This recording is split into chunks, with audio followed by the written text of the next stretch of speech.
In my small town of South Louisiana. It was a crisp night. The temperature was in the mid-80s, and the heat showed no sign of slacking off.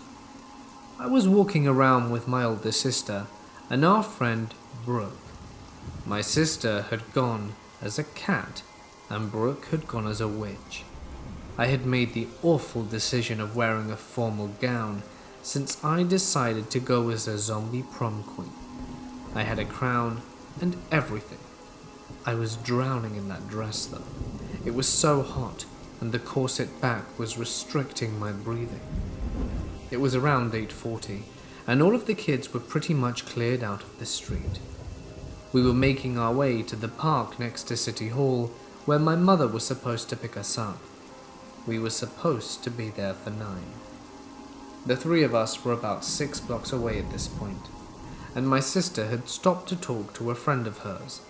I was not stopping though. It was close to time for my mum to pick us up, and I wasn't going to be late.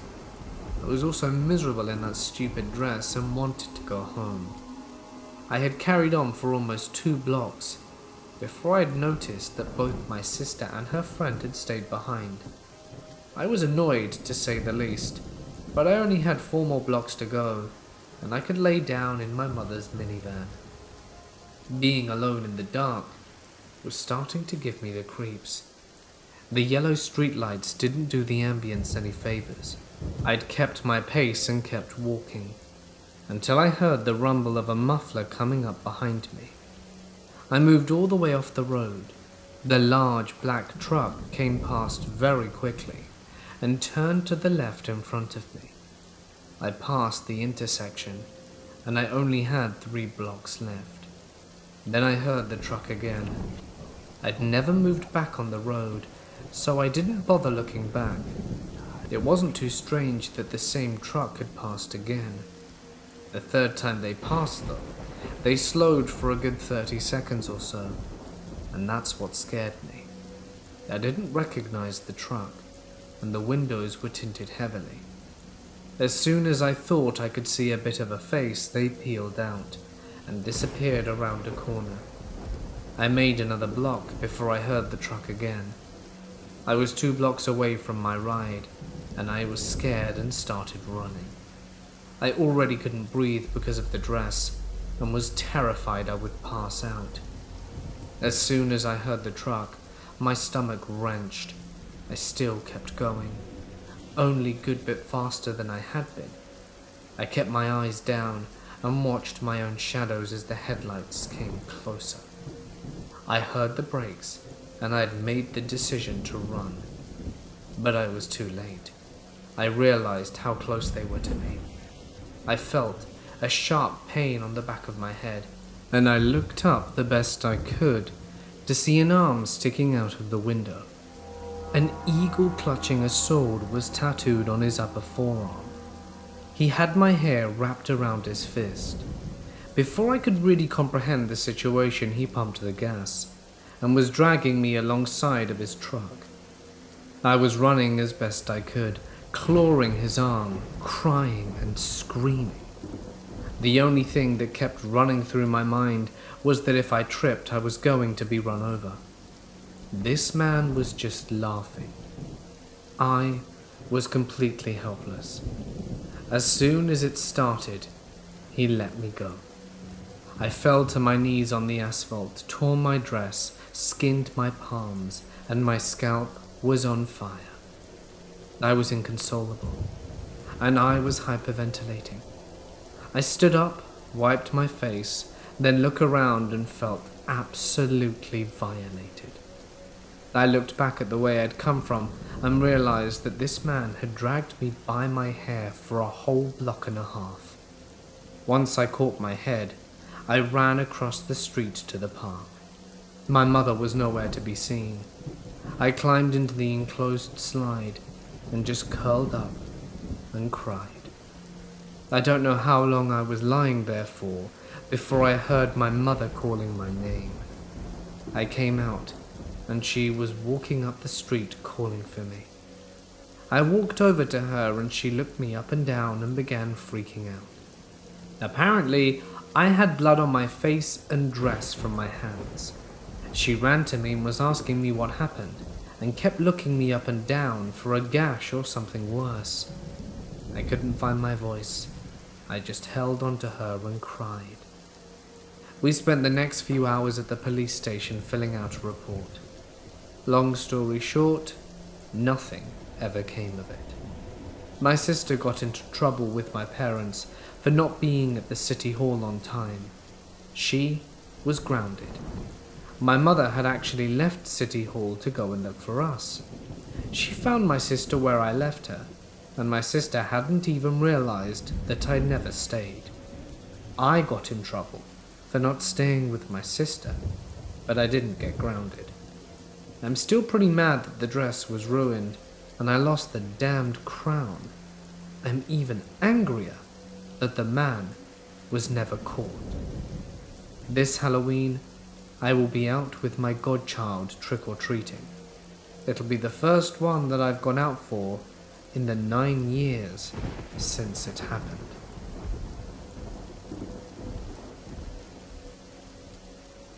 I worked graveyard shift for a long time. One night about 25 years ago, I had caught up with my night's work, but was unable to back up the work I'd done. I decided to clock out and drive to Walmart to buy a box of new discs and leave the receipt for our bookkeeper so that she could reimburse me. A few days after this incident, we learned that our computer had a virus that was corrupting the floppy disks we were using. So, you get the picture. Floppy disks for backup, no cell phones for most of us. It was a primitive time. I arrived at Walmart at 3 a.m., went in, found the discs, and decided to visit the toy department. It was early November, and I wanted to get Christmas gift ideas for my son, as well as several nieces and nephews. While I browsed, I felt someone watching me. I looked around, and there were 3 men nearby, and all were staring at me. I looked back at them for long enough to fix their appearances in my mind, and went on to continue looking at toys. I was in no hurry. I was off the clock and wouldn't need much time to back up my work after I returned to the office. So I continued to look around, even strolled through houseware for a few minutes. Every time I looked over my shoulder, those 3 guys were close and watching me. After the second time, alarms were sounding in my head. They were repellent looking, with pasty pale faces, as if they spent all their time indoors eating junk food, and their eyes were cold and hard. What disturbed me most was the way that they were dressed, much too warmly for the weather that night. Even though it was November, it was about 55 Fahrenheit outside. I was perfectly comfortable in a jean jacket. These guys were in heavy coats, suitable for sub-freezing temperatures, and they had them buttoned to their necks inside the store. The only reason I could think of for that was that they were hiding weapons beneath those coats. I finally headed towards the cash registers, thinking that if no one else was leaving the store when I did, I would ask the cashier to call security and request an escort to my vehicle. As I reached the register, I saw my stalkers standing just inside the doors. They muttered amongst themselves for a moment, and then they exited the store. As I was paying, a man and woman lined up behind me. I had seen them shortly before I neared the register, and they didn't seem to be paying attention to me. I moved to the area between the registers and the door, and stood waiting for the couple, fiddling with my buttons and blowing my nose. When they moved towards the doors, so did I, just staying a few steps ahead of them. I had parked not far outside, and I reached my vehicle quickly. The stalkers were sitting in a car that was parked nose to nose with my pickup truck. I hopped in, locked the doors, and sat back and stared at them. The couple I had used as my unwitting escorts walked past me and the stalkers and got into their car a few spaces away. They left, and after a minute or two, the stalker driver said something to the others, started the engine, and pulled away. I watched as they slowly left the parking lot, then ascended the nearby interstate highway overpass and took the entrance ramp. Only then did I start my engine. I took my time looking around as the engine warmed. I continued along the street for a few miles past the interstate, then pulled into a dark lot behind a strip mall, turned off my lights and engine, and waited, watching the few vehicles that passed. I wanted to be certain that I would not lead these guys to my office building, which was isolated, and at this hour usually deserted except for me. After my pulse slowed down to normal, I restarted the truck and returned to work. I'm a female, but I'm almost 6 foot tall and weigh 175 pounds. I know that my size has protected me from a lot of mayhem over the years. I was also armed that night. I carried a loaded Smith & Wesson .357 revolver, as well as a speed loader, which is like an extra cylinder full of bullets. Still, that probably would have been no match for 3 determined assailants. This experience cured me of my nonchalance about running errands in the wee hours, and validated my conviction that any time I get the feeling someone's eyes are crawling over me, it's wise to look around and find the reason. About 3 months later, my husband and I were watching the local evening news, and they showed photos of 2 of the stalkers. They were wanted for armed robbery. I have always been very much into hiking, and a number of years ago, something happened that made me change my stance on this. It was out back in the middle of nowhere in Australia. Me and a few of my buddies were supposed to go out for a long walk and camp. It would probably take us about 4 days. We were all buzzed to do this and made sure to bring the necessary supplies. However, at the very last minute, 3 out of the 4 bailed, so it was just me. I'd already asked for the time off work and was beyond pissed with my so-called friends.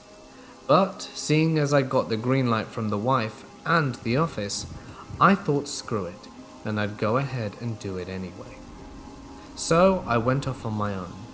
I parked up at the bottom of the trail and went into the wilderness alone.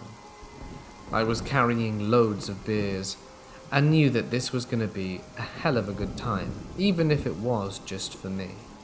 I brought along a book as well as my regular camping supplies and was determined to make the most of this. The first 2 days in were great. Nothing eventful happened, which is exactly what I wanted. I was having an absolute blast. However, it was on the 3rd day, just as the sun was starting to set, that the creeps began. Now, there was a small hill which I was eyeing up for a while. There seemed to be a slight clearing towards the top, which is exactly where I thought I'd like to be. However, I made a note to camp on one of the sides so that on the off chance anyone spotted me, they hopefully wouldn't see me, as I wouldn't be that close to the middle.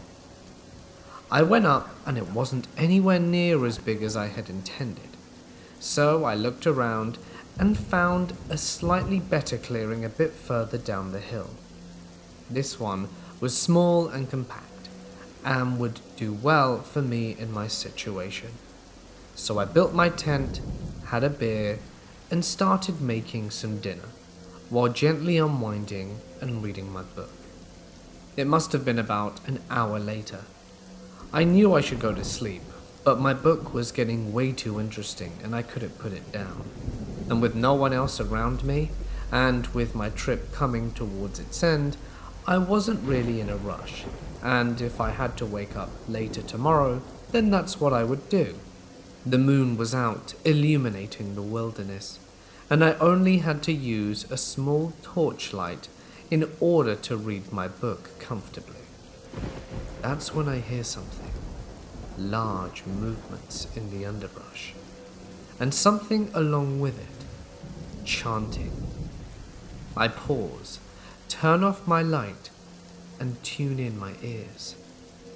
There's definitely talking, chanting, wailing. I was starting to get very freaked out at this point. What the hell is going on in these woods?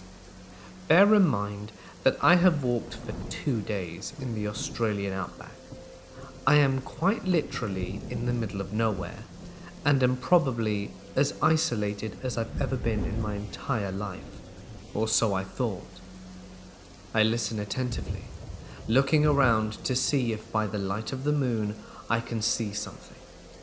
I look up towards the moon, and it's then that I notice that it's a full moon.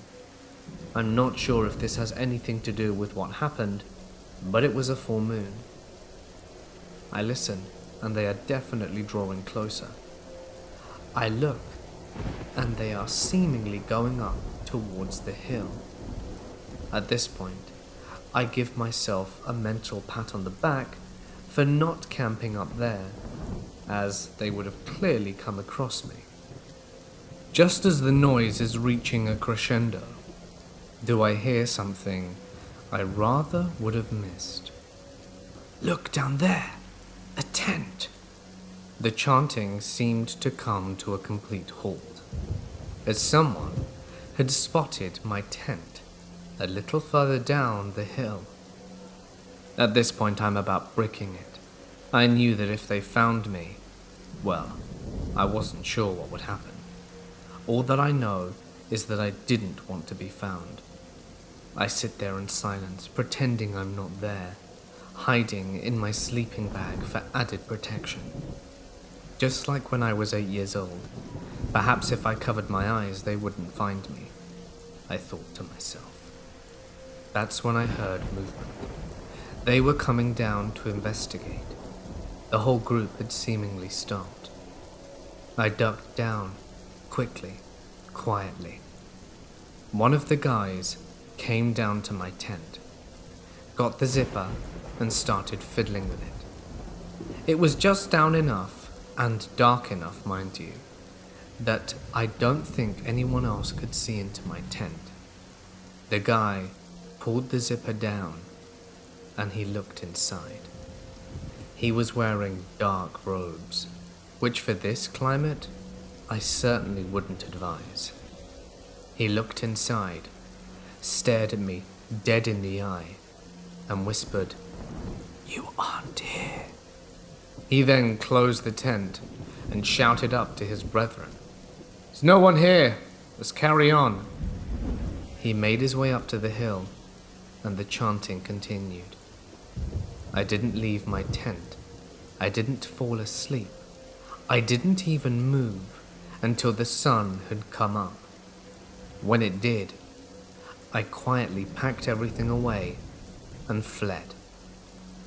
I don't know who they were or what they were doing, but I have not been back since and have no intention of running into that creepy cult again. My name is Noah, and this is an experience that happened to me a few years ago. I used to live in East St. Louis and was 17 at the time of these events. I am 19 now. After all of this, I moved and have since been living in the Twin Cities. I'd say I, at least, think about what happened once a week. Now, coming from a place like East St. Louis, I have my fair share of stories to tell. But out of all of them, this one is by far the scariest. I used to hang out with this girl from high school I liked called Charlotte. I met Charlotte in sophomore year, and we often hung out outside of St. Louis in Weldon Springs. This was at her grandparents' place, which is a suburb further away. Despite her being a social outcast, she seemed to gain the attention of some people as she was attractive, one of which was someone at her previous school she transferred from freshman year and somehow befriended. His name was Zeke. Initially, I didn't find him weird. We hung out a few times, none of which were really bad. It's just that he gave off not so good vibes. However, when it was just me and Charlotte hanging out at her place, Zeke showed up unannounced. This was one of the many warning signs he gave that he wasn't really good to be around. Me and her were laying down on her couch when we saw headlights outside. I knew it was Zeke because he pulled up in his crappy and poorly maintained Toyota Corolla. This annoyed us both in some ways. He didn't exactly pick up on social norms. He wasn't autistic or anything, but he was strange. So basically he just came in and dampened our day, which was pretty normal for whenever he came over. I could list all the other things he did, but it would take too long. If it wasn't enough, he owned quite a bit of expensive stuff, including the car.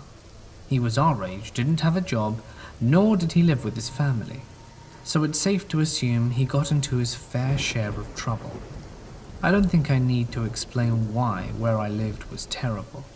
If you think of the Bronx, South Chicago, or even Detroit, it's bad. But then you haven't been to East St. Louis. I hated it so much there. I would often stay at Charlotte's grandparents' place and would periodically skip school. And having this Zeke kid didn't exactly make me feel any safer living here. Me and Charlotte went to school together. However, as I said earlier, Zeke did not, and went to school on the Illinois side, while me and Charlotte went to Missouri. We were both sitting at the lunch table together when I heard someone's voice shouting, not so much in a threatening way, but to get someone's attention. When I heard Charlotte's name being called, I turned around and saw Zeke, which creeped me out as he didn't go to our school. It wasn't just him though.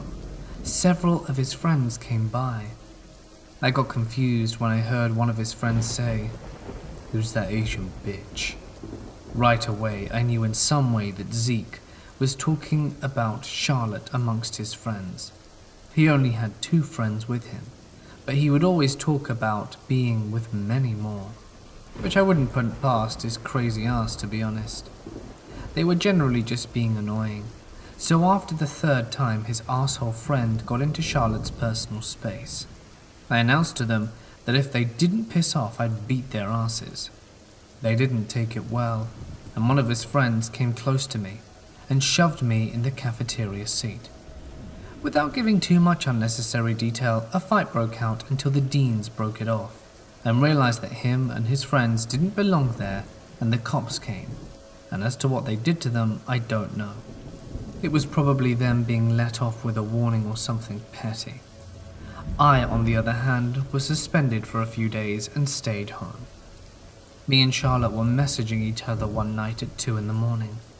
I had woken up to something that was going on outside my house, and as such, decided to go and grab a snack. I sat down at the kitchen counter watching YouTube videos on my phone when I got a message from Charlotte. It was obviously unexpected, and I opened it right away. This was on Snapchat, and it was a picture snap. It was a selfie with the caption, "I can't sleep." I didn't bother sending a snap back and instead messaged her, "How come?" "I don't know," she replied. We spoke for a good minute about stuff that didn't matter, until she brought up that someone was close near her house, leaving their headlights on. I initially asked if she knew the car, so I could figure it out if it was Zeke in his crappy blue Corolla. She said that it wasn't. It was a dark grey, probably black Honda Accord. As much as she tried brushing it off, I just couldn't. It gave me really bad vibes. We started to talk about irrelevant stuff, and eventually fell asleep. However, once I was able to go back to school, Charlotte wasn't there. I didn't see her in any classes, and I messaged her to see if she was okay. While I can't say for certain, I just didn't get good vibes. What I mean by this is she generally seemed more distant, Her responses were shorter, not as if she hated me, but more like I was somehow dangerous to her. The next few days, she wasn't in school either, and I began to get genuinely worried. However, I spoke to Zeke about this, who pretty much hated me at this point, and after asking him on Snapchat and Instagram if she was okay, he blocked me. I began to feel hopeless. However, what I am about to tell you next was crucial in me finding out more. I stayed after school to finish an English assignment when I heard some idiots outside being obnoxious. I looked out, and who did I see other than Zeke and his few friends? I ignored them initially, but when their chatter finally got to a halt, I looked out again. He got into his car and drove away, but when I saw Zeke's friends getting into a car matching Charlotte's description of a dark grey Honda, my eyes widened, and I got a bad feeling. Later that night when I got home, I texted Charlotte to check on her, but she wasn't responding. A day passed by. She didn't open my message. And that's when I walked through the neighborhood and stopped at her dad's place. He answered the door and asked what I wanted, and asked if he knew where Charlotte was. Her dad sighed and gave me a look of what I can only describe as devastation. His demeanor changed from angry and aggressive to downright hopeless. He told me that Charlotte left a few days ago and hasn't returned since. I asked if she told where she was going, but he didn't know. That's when I explained to him she hasn't replied to any of my texts, and I did the same thing with her grandparents, but they said they hadn't seen or heard from her either. Immediately, any optimism in me was gone, and I felt like giving up. Charlotte didn't have many friends, and neither did I, so it was almost just always us talking together. A few days later, after no response, I went to the police station and told them that she was missing. I went on to say that I suspected Zeke and his friends of being involved in what happened. After nothing happening for a day or so, I got a snap from Charlotte. My eyes widened in excitement. However, that excitement quickly went away when I saw a selfie of someone that wasn't her. He was in some worn-down, derelict-as-hell building. I knew this because a lot of the wall and roof was missing, and it showed the streetlight from outside. I replayed the snap to see if anything stood out, to no avail. If I remember properly, it was probably one of his friends, because of a blue bandana he wore. There was no caption, and I wanted to respond, but I knew it wasn't her. I got so frustrated that I called the police and told them about my situation. To make it short, they said that they would investigate, whatever that meant. I visited Charlotte's grandparents and stayed the night, not wanting to go to school next day. I spoke to some people on Snapchat and Messenger, and at the same time was trying to find something to do about this. I began talking to one of my middle school friends who lived in another suburb called Eddie. While he didn't know Charlotte, he knew Zeke, and had added him on Snap. It was a silly idea, but they actually talked, which I didn't even expect at all. The next day after school, I met up with Eddie, and he requested Zeke's location on Snap. He was clearly stupid, because about 5 minutes later, Eddie pulled up his phone and his location was somewhere north of St. Louis. He turned his location off, and we took an Uber to the location. Zeke's Bitmoji eventually changed, from the one area he was at back to East St. Louis. We figured it would be worth a shot trying to see where he was, and if Charlotte was there. The sun was starting to set, but we went anyway. Once we arrived, we were at the building that Zeke's Bitmoji was over, and well, judging by the appearance of them, it must have looked like it. There were 2 floors, and the upper floor had a lot of the wall and roof destroyed. In fact, it looked identical to the one sent to me that I saw in the snap. I knew Charlotte was there. She had to be. I decided to call her, and what happened next still makes my blood run cold. The actual fear I felt was pretty unmatched. As soon as I hit call, the ringing from the phone in my ear was quickly overshadowed by a loud ringtone coming from inside the warehouse. My eyes widened in terror, and the look on Eddie's face was just as terrifying. Despite the occasional car coming, it was pretty silent. But when I heard footsteps on the concrete and debris from upstairs, I crapped myself inside after seeing something. Barely illuminated by the streetlight was the silhouette of a figure standing near the open wall. It wasn't bright enough to see who, but either way both of us ran and didn't look back. Once we thought it was safe, we called an Uber back, and the next day after school I returned to the police station and updated the cops with my findings, and told them about what I had found. However, the same officer I had told what I had found seemed to be getting annoyed with me, and I gave up on him. He said an officer would be sent over and that they would call me back. That's when I decided to take the next step in what was becoming my own investigation. Several days went by at school, and I returned next weekend back to her grandparents' place to update them and told them what I'd found. They'd left and gone to the police station on their own and came back after. In the next few hours, the police station called back and updated me.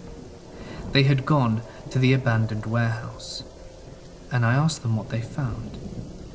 They said nothing. That annoyed me so much, and I didn't even show it to the officer how much I was angry. I ended the call, almost ready to give up hope. I updated Eddie on what I found, and the first thing he checked was Zeke's location, but he wasn't on the map anymore. After this, I decided I'd go further. Charlotte was pretty much my only real friend, and she meant the world to me, and I wasn't going to let her go missing or anything. It was Sunday now, and I was at her grandparents' feeling empty, so I went for a walk.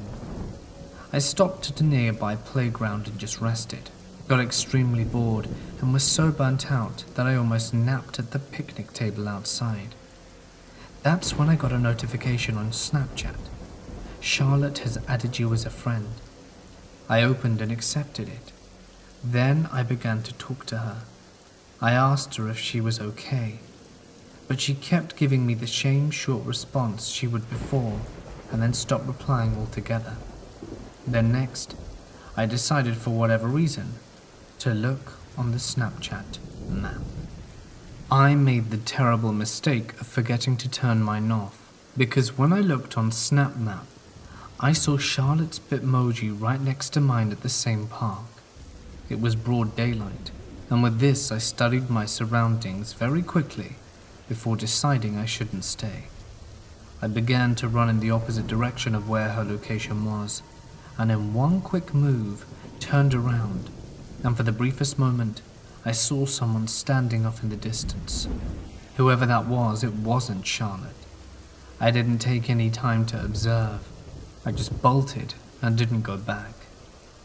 I went back on the app after I'd ran for several minutes and turned off my location. However, I saw that her Bitmoji was no longer at the park, but going down the same street I was. This freaked me out even more. I looked behind me and saw off in the distance the familiar figure of Zeke. This was my cue to run. I turned, running past her grandparents' house, and took many turns and didn't stop walking. It was a good 5 minutes later at this point that I called the cops, saying someone was chasing me. I gave them my location and the location of the park, and despite how repetitive me calling the cops had become, they looked everywhere for Zeke but couldn't find him or his car. To prevent him from going to her grandparents' place, the officer gave me a ride back to mine and told me to stay safe. Now, if that was Charlotte, she would have called me, sent a snap of herself at least, or something. Obviously it wasn't. It was Zeke, and he was attempting to get me, which almost worked. Monday through Friday at school consisted of asking people if they knew who Charlotte was, or if they had seen her. I was so close to giving up, and doing something that realistically didn't help, but I felt obligated to. I was so hell-bent on getting answers and making progress that I resorted to doing it. But to my surprise, on Thursday, one of the freshman girls said she did. I asked her everything and if she knew where Charlotte was.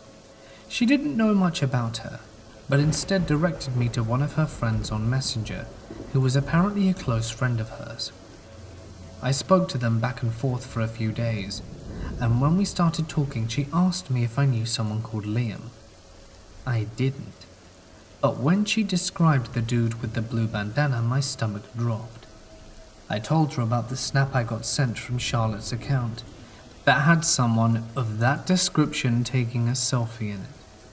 To add on to that, I told her about the abandoned-looking building. Oh, and in case you're wondering, I did check, and no, her location was not on Snap Map like it usually was. That was the first thing I checked when I received the snap. We began to plan some kind of thing to find her, but I gave up. The next night during a weekend, I was staying up watching YouTube, where I saw headlights beaming through the blinds and tires against the pavement. I stopped and was frozen with fear. As soon as I heard a car door open and close, I didn't take any chances whatsoever. I opened my bedroom window and climbed out, running across my yard and into the neighbor's yard. I hid, but when I heard the sound of glass being shattered from the distance, I lost it and wanted to break down crying. I called the police and told them a break-in was going down. The only amazing thing about living in St. Louis was the fast response time, because within a few minutes the cop arrived, and I heard a familiar voice scream loudly, "Run!" I kid you not. There were footsteps exiting through the back door and through my yard, and coming closer. I felt extremely stupid for not running further, but if I hadn't stayed in the nearby yard, I would have even known a break-in occurred. I ran across the block, and from the distance I saw officers jumping the fence and chasing the guys, one of which was Liam. To make it short, I walked back over and my mum and I filed a statement. My laptop and several things were stolen, but that didn't matter now. I told the cops about how they were involved in one of my friends going missing. However, the next thing I'm about to tell you was the last to happen in this situation, and was the worst of it all. A few days later at 2 a.m., I heard my phone start chiming. I got frustrated at first, thinking it was my alarm going off, but that's when I saw a number I didn't recognize. I got extremely uneasy for some reason, and I decided to answer it. I am honestly so glad I did. I heard heavy breathing, not cliché, creepy heavy breathing, but panicked, more high-pitched breathing. And then I heard a familiar voice that wasn't Zeke's. It was Charlotte. "Hey, Noah!" She sounded panicked. Wait, Charlotte? She sounded like she was about to start talking again until she cut herself off. The last thing I heard before the phone got disconnected was the sound of loud footsteps against concrete, shattering glass and other debris and rubble. There was a gasp before the line got disconnected. I was fed up with this. I called the cops yet again and told them that I needed the number traced, and gave them the number that called me. They traced the location, which turns out wasn't coming from the abandoned warehouse where I thought she was at previously. She was in a completely different location southwest of St. Louis. I took my mum's car and drove to the location they brought up. Call me stupid, but I wanted to see it for myself. I stayed over the phone with the operator, and despite his constant warnings to not go, I didn't listen. Once I got there, I stayed nearby in the car. Without waiting too long, I saw the cops pull up. 2 officers went in, and I waited further for something. Since I decided to head over to the location, the operator had me stay on the phone, and I watched as multiple other squad cars arrived. I parked further away, and watched in almost sadistic amusement as I saw someone being dragged out by 2 officers who was actively struggling. And through my window I could hear him screaming. One of the officers grabbed his taser and shocked him. It was Zeke. I got the okay from the operator and stepped out. From there I approached the officer and explained I was the one who called and reported this. We spoke, but I won't bore you with all the legal stuff. In my peripheral vision, I saw an officer escorting someone out. My eyes widened with joy as I saw Charlotte. I called her name, and she looked over to me, coming over and running to hug me. She had several marks on her body and her face. I can say this. You can tell just how much someone is emotionally or generally scarred due to their reaction. She hugged me so tight and began to cry. I literally felt like suffocating. That's how tight it was. She admitted to me and the officers that she was hardly fed, beaten, and didn't elaborate much more. I'm surprised out of all of the things that they did to her, they didn't do something far worse. Who knows? They might have. She might be too scared to tell me about it. In addition, she said that she was carried into the Honda Accord. However, for some reason, this was on the same day that I returned to school, and I asked her about how come she was able to message me, and she said that she never did. That confirms that once she stopped showing up to school, it was Zeke the whole time. But besides that, Zeke being found here while screaming and resisting arrest was already enough evidence.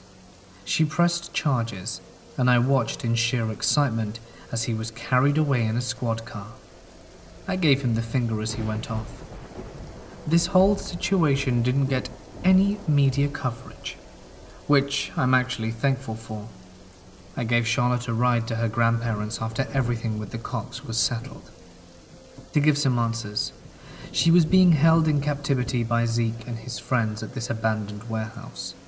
After me and Eddie searched for it and found where they were, they moved locations. Later, after some court stuff which I wasn't involved with, she told me that Zeke admitted that he was planning on selling her to someone to pay off some money that he owed. He was sentenced to 25 to life for multiple charges, a lot of which was stuff I didn't know, besides on the obvious taking of a person, theft, and other things. He was also charged with homicide, arson, possession, use of drugs, amongst other things. Besides all that, all I can say is that I'm glad Charlotte is okay. As much as I wish I could have gotten Zeke myself or something like that, I'm glad he's in jail. Charlotte moved in with her grandparents and transferred to another school, and I transferred as well, moving out to where I am now. Charlotte and I have been talking ever since, and there's no point in telling how she is. It's not really related to any of this, but overall, we're both doing better now. Almost all the time, all you hear in these stupid false media stories are about the murder capitals of the country being the Bronx, South Chicago, and Los Angeles. And while yes, those places are bad, Central East St. Louis and St. Louis in general has the worst murder and crime rate of any city in the US, period. All I can say is this: I feel extremely fortunate to have made it out of there, and don't think I could name a worse place to live in.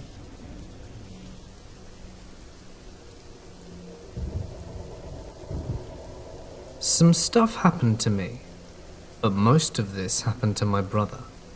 Really, the most that happened to me was that if I left the basement, like watching television to grab a snack, I would return and certain things would be out of place.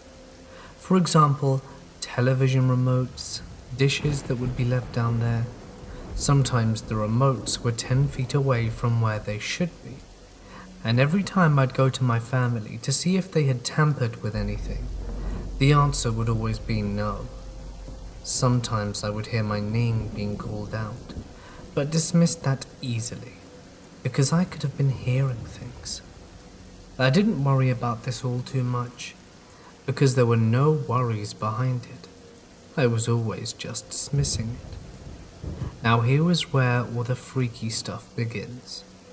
My brother always told me stories of him hearing things, like his voice being called by my parents at 3 a.m. The two biggest events that happened to him were one when he was sitting playing video games in his room in the basement, and there's a sort of hallway/pool room that is before you enter his. While he was enjoying himself, on his right shoulder, he got really cold, and he made efforts to warm it back up, but it wasn't working. And when he swiveled his chair to the right and looked into the mirror, there he was facing the door, and he saw a shadow dart in or out of his room. And then on another time, he was hearing things outside of his room. So he gets up, goes to the bathroom, comes out, and he's growling behind our pool table. We do not have dogs. He craps himself and runs into his room and locks it. Shortly after he locks it, his door handle jiggles for about 30 seconds and then stops. Weirdly though, I am not that afraid of my basement, but at night, I do not enjoy being down there alone. This story was told to me by my grandfather, and told to him by his friend while he served in the Vietnam War. This is going to be told in the point of view of my grandfather's friend. Before I was drafted, I was working on a farm in Alabama. All my life I've been working on a farm with family and friends. We never had much money, so about 20 of us had to live in an old plantation house. On the property, there was an old barn where we kept the work horses, one mule and a few hogs. Next to the woods were some old slave houses that some of our friends lived in. Every morning as the sun rose, we rose. For breakfast, we ate whatever was for dinner the night before. We didn't have time to sit and wait for food to be cooked. Us kids had to work with the women, so we mostly just picked whatever was being harvested that year. Basically, I'm telling you it was hard work. We always had strange things happen to us. We were pretty much in the middle of nowhere, and the only time we'd see new faces was when we went to town in our wagon to sell our vegetables. We couldn't just call 911 because we didn't have a single telephone. We didn't even have lights. We used candles and lanterns. The little bit of money we had wouldn't pay for electricity. One winter night, we were all settled down after a day of harvesting hay. The men were sitting around the fireplace smoking pipes, chewing tobacco and talking. The women were either talking to each other or reading some of the magazines we had brought from town. Me and the other children were laying in our beds whispering to each other, playing little games while trying not to be heard by the adults downstairs. At about this time of night, one of the men had walked outside to the outhouse, which was behind the main house next to the forest. As he was reaching it, he heard an owl hooting from the trees. He didn't think that was weird.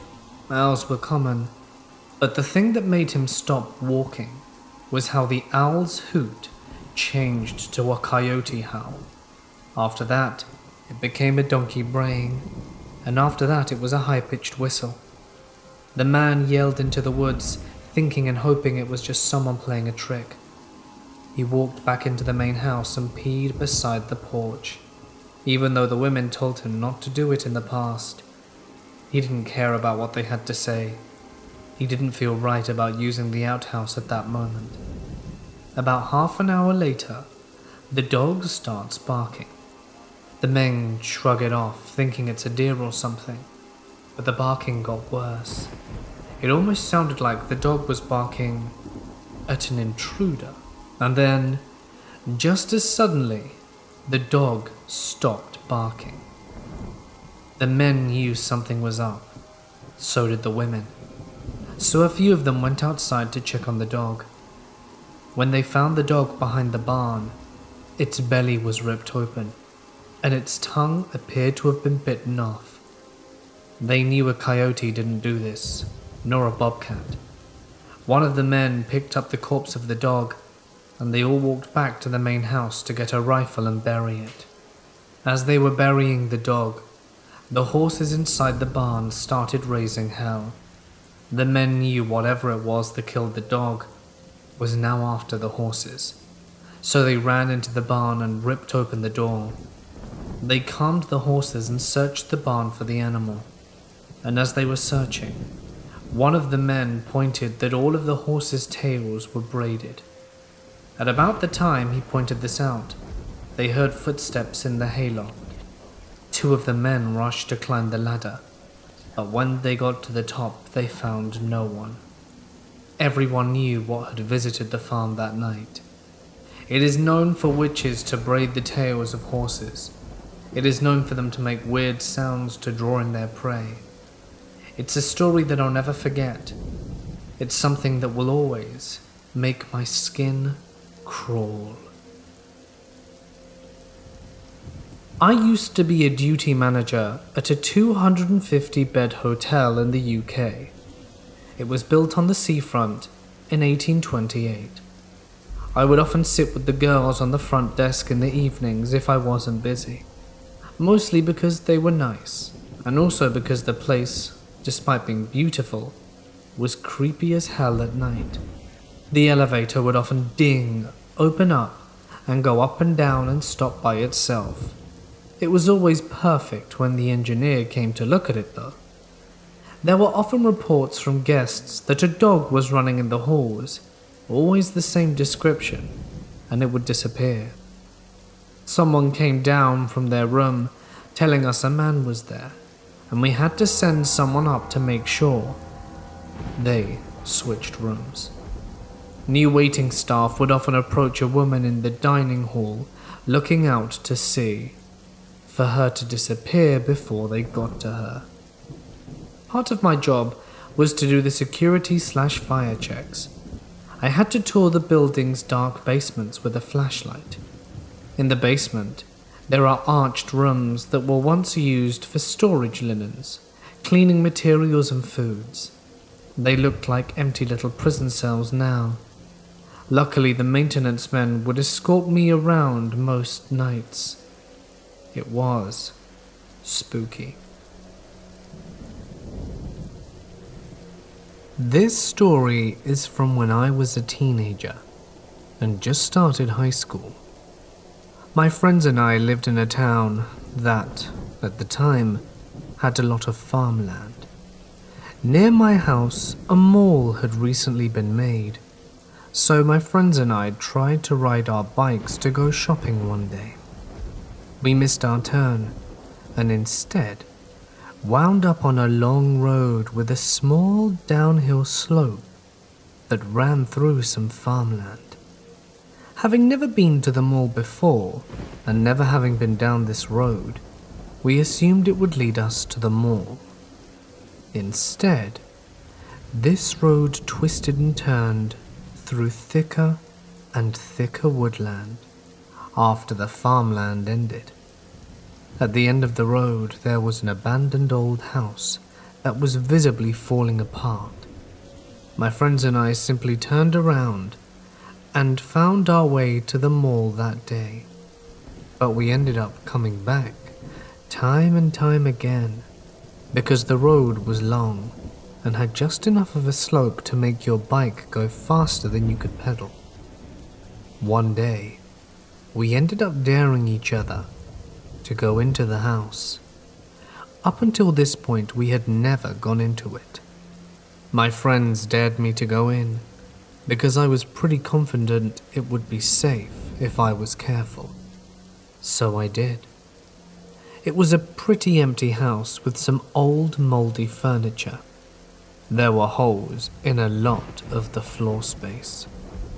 One Halloween's Eve, we went back to the house to play hide and seek for giggles. We brought a few other of our friends, as it was going to be a pretty fun time, or so we thought.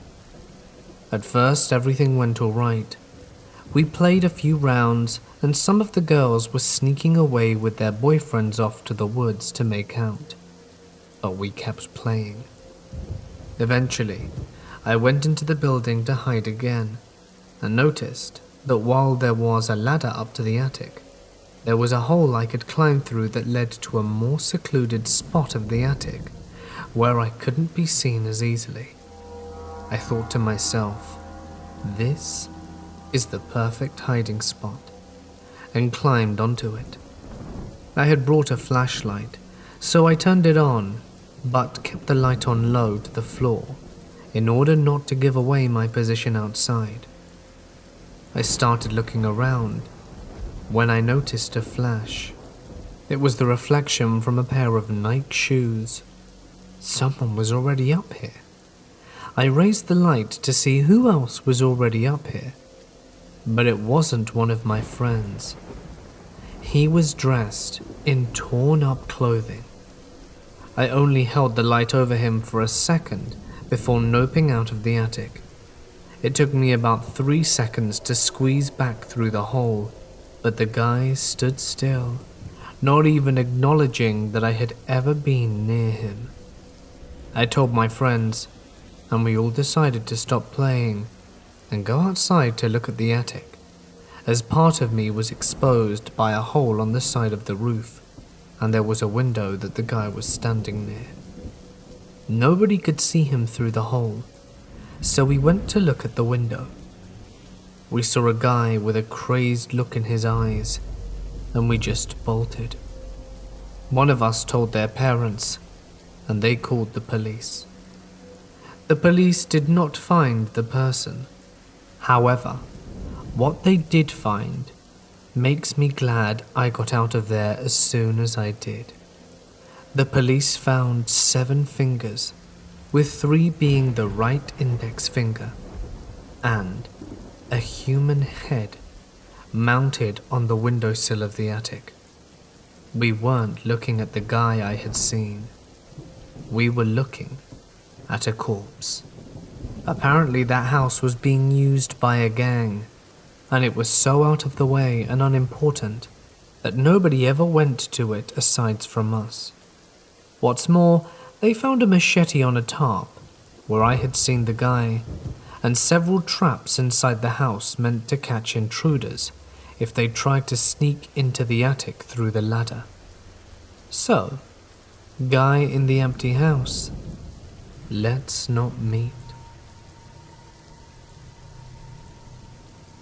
A number of years ago, I was employed as a small-town cop in a remote northern Australian location. The town was a popular tourist spot, but crime was rampant. Breaking and entering and automobile theft was particularly popular. It was 2 a.m. on a somewhat slow night shift. My partner and I were steadily patrolling the outskirts of town. The air was still and calm. It was your typical stuffy and humid tropical weather. The car's dispatch radio suddenly crackled to life, startling me. Then I hear the slight, distorted, matter-of-fact female voice of one of our regular dispatchers. There's something slightly off about the tone though. Our dispatchers are amazing under pressure, but you hear the slight rushed and breathless deliveries of the incoming jobs. Whatever it has shaken our seasoned dispatcher. The broadcast is to all units. It comes in as Intruders On, which is a shortened version of Intruders on Premises. The job details are still just rolling out, but we don't even hesitate. Intruders On is a priority call. Dispatch fills us in as we race to the address. A young woman living alone has cranked up her air conditioning in her bedroom. She then snuggled under a thick doona for the night and texted her cousin for a bit before falling asleep. She awoke feeling something was off, to see the figure of a man standing in her room watching her. Amazingly, she did not scream or give off a reaction that she's awake. She shifted as if she was still asleep and curled further under the covers. She then blindly felt around for the mobile phone that she'd discarded on her bed earlier that evening. Under the covers of her thick doona, she texted her cousin about the man standing in her room. Her cousin was the one on the phone conveying everything to our call takers. The victim was conveying that the man was simply standing by her bed during the minutes that they were taking to get there. She could occasionally hear his breathing and movements when he shifted. We debated turning our red and blues on, but declined for fear of the intruder panicking and trying to hurt her. We get there, a heartbeat after another unit. In the darkness, I could make out 2 other officers moving around the front. As our car screeched to a stop, the headlights catch a man fleeing from the far side of the house. He's barefoot and bounding across the driveway when our guys on foot spot him. We join the chase. The bloke is overweight and doesn't get far running down the road barefoot. We nab him, and I'm surprised how normal he looks. He's a bit scruffy, a bogan and unkempt, but pretty average. He later admitted that he likes breaking into women's homes and watching them sleeping. This crime made him feel powerful, and he enjoyed invading other people's privacy and violating their sense of safety. He refused to disclose his other actions, but it was obvious that this had been going on a while. It was a weekend in late October, and I was walking home alone from my friend's dorm on my college campus, Penn State. It was around 2:30 a.m. As I get closer towards my dorm, there's a patch that's not so lit up and is rather dark. I was proceeding to walk up the sidewalk, but a feeling of eeriness overcame me. All of a sudden, a shadow came from the bushes. I stopped and immediately froze. The dark, shadowy man said coaxingly, "Come here. I know you. Come here." He was gesturing me to come towards him. I then turned around and ran fast as hell up the road and screamed for my life. I looked back, and the man was chasing after me. Luckily, there were people walking down the road and started running up towards the main road with me and told me to keep running. To my amazement, there happened to be a police car at the top of the hill. I gave the policeman all the information I had seen and knew of. Eventually, later on, they found a man with a rubber mallet. I had to identify the man, and the police told me he was a student. They also said the most they could do was file a student misconduct report with the university, because it was a he said, she said type of situation. They then just let him go walk free. I felt that there should have been more that they should have done. I was escorted to my dorm, but for days I was even afraid to leave my room in case he came back and recognized who I was. I could have been overreacting, but I was never so freaked out in my life. This kid was definitely an offie. The kids that helped me were super sweet. They stayed with me the entire time I talked to the police, and the girl invited me to stay over in her dorm if I felt uncomfortable to go back to mine. The last thing I wanted to do, though, was sleep in a complete stranger's dorm, but the gesture was appreciated and in the right place. I thanked them, and they seemed just as freaked out as me. I'm not sure if it was just some stupid Halloween prank to get a good scare in me, but I feared for my safety and that of others. I now carry pepper spray with me at all times on campus, and always remember to walk with a friend. The reality is, you never think this can happen to you until it does. I should have listened to my mum, when she always told me to never be alone and walk with someone. This really freaked me out. I had just started working graveyard at the gas station close to my house. I believe it was the 6th shift I'd done, but the 4th by myself. It was just after 11 o'clock, and this man came in. He's about 40 and had the dumbest haircut I'd ever seen. A blotched bowl cut.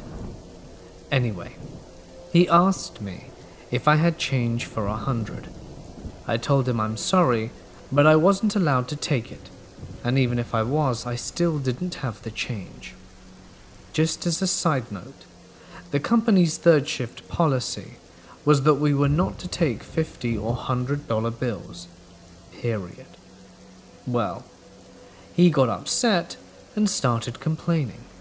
He started trying to talk to me into getting him change from the safe. I apologized, but again said that I couldn't, and I tried my best to continue on to the elderly customer waiting behind him. He called out to his friend to ask if he had anything smaller. The kind lady I was waiting on asked me to hold her bag while she used the restroom. Bullcut's friend comes in, and I immediately saw that he's on drugs. Now I try not to judge people, but it was obvious. His face was covered in sores, kept touching at them, and he kept bouncing in place on his toes. The friend started asking me questions. "Hey sweetheart, how you doing? You always here by yourself? Do they let you have weapons behind the counter? Do you carry one at work? I always carry a gun. How much money do they allow you to carry in the drawers? Do you still have to do the safe drops even though business is so slow?" Each question that he asked made me slightly more uncomfortable. I'm kind of a mouthy woman, and I don't always use my head before I speak. Finally, I interrupted him and was like, "Look, do you plan to rob me? Because if you are, then you're wasting your time. I don't have time for this, and I need to get back to work." His hands fly up, and he started sputtering. Whoa, rob you? I was just trying to make conversation." I answered, "Well then your conversation skills could really use some work. You don't ask a woman working alone overnight those type of questions, so the real question is what's wrong with you?" I saw now that Bullcut had pulled the car horizontally across the parking lot spaces closest to the door. Upon seeing this, I was just beyond done at this point. I told him to leave the store and never come back during my shift, or I'd call the cops. He left. The poor woman, who had gone to the bathroom, had heard some of the exchange. She came up to me before leaving the store and asked if I was all right. I told her that I was, and thanked her. Just a weird customer that gave me a weird feeling. He only came back once after that. I was in the cooler and could hear him yelling at the manager about not being allowed at the store. The manager told him that he had listened to the audio and would have done the same thing I did. I know what some could possibly be thinking. I was over-defensive and dramatic. He was probably asking about the money because I couldn't change his friend's 100. But what about the other questions? I still don't know. Once I was invited to a supposed Christian youth meeting by my cousin. I didn't really want to go, but she insisted, so I ended up there. It was held in a small apartment, and when we arrived we were greeted by the group leaders, which seemed to be totally normal young people. Afterwards, the other members arrived, and they turned off all the lights at the apartment. I thought that was a little weird, but no big deal. Then they started with the music. They put those Christian rock songs they usually use at normal Christian youth groups, but started dancing like maniacs, jumping everywhere and flailing their arms, and the weirdest of all, laughing uncontrollably. Then in 1 second, they all threw themselves to the ground, got on their knees and started crying like their mothers had just been brutally murdered. After this, they got up and began dancing and laughing again, as if nothing had ever happened. I was seriously creeped out at this point, but this was only the beginning. They started with weird rituals where they promised to perform any miracle you wanted or needed, as Christ allowed them to do so. A kid said he wanted to get taller, and so they put their hands over him and started murmuring prayers for a while. They then put him against a wall, and they claimed that he'd grown at least 3 centimeters. He believed them, like seriously believed them. Later they claimed they could turn water into wine, and grabbed a bottle of water, put their hands on top, and prayed again. The water didn't change at all, but they all drank from it and claimed it tasted like wine, and said they were getting drunk from it, while laughing hysterically. Finally, the reunion ended, and they continued being normal, just like they were before, as if nothing happened. I left, and when they tried contacting me again, I ignored them. This happened back when I was in high school. At the time, I worked part-time at a grocery store, and it had become a tradition for a bunch of us to all go to some sort of haunt for Halloween. The first year we went to a haunted forest, and then haunted corn maze that began with me falling face first into a mud pile, and that was at the very beginning. And then included things like getting stuck in a shed-type building with a slew of Jason Voorhees characters, being chased by Leatherface, and other such funny things. It was fun. But anyway, it was our third year doing this. We were all headed to a haunted factory in a nearby city, and as this was before the advent of smartphones, we relied on printed directions. Because of the size of our group, we had to travel in 3 cars, and I was in the last car of the caravan with my co-workers Noel and Janie. Alas, we got lost, because the people at the head of the group were terrible at navigation, and we ended up in a rough part of the city. At one point, we drove by a parking garage and I heard someone scream. Eventually, our car got separated from the rest of the group at a stoplight, and by the time it turned green again, we lost everyone. We drove around for a while, talking to each other on the phone and trying to find each other. I was in the back seat, talking to someone in the first car, Laura, and trying to direct my driver Noel, while Laura did the same with her husband who was driving their car. It was not going well. Eventually, I just said, "Noel, just pull over somewhere and let them come find us." Now, there were a lot of places Noel could have pulled over, like a Burger King or an office building parking lot. But he chose the parking lot of a shady bar. Why? I have no idea.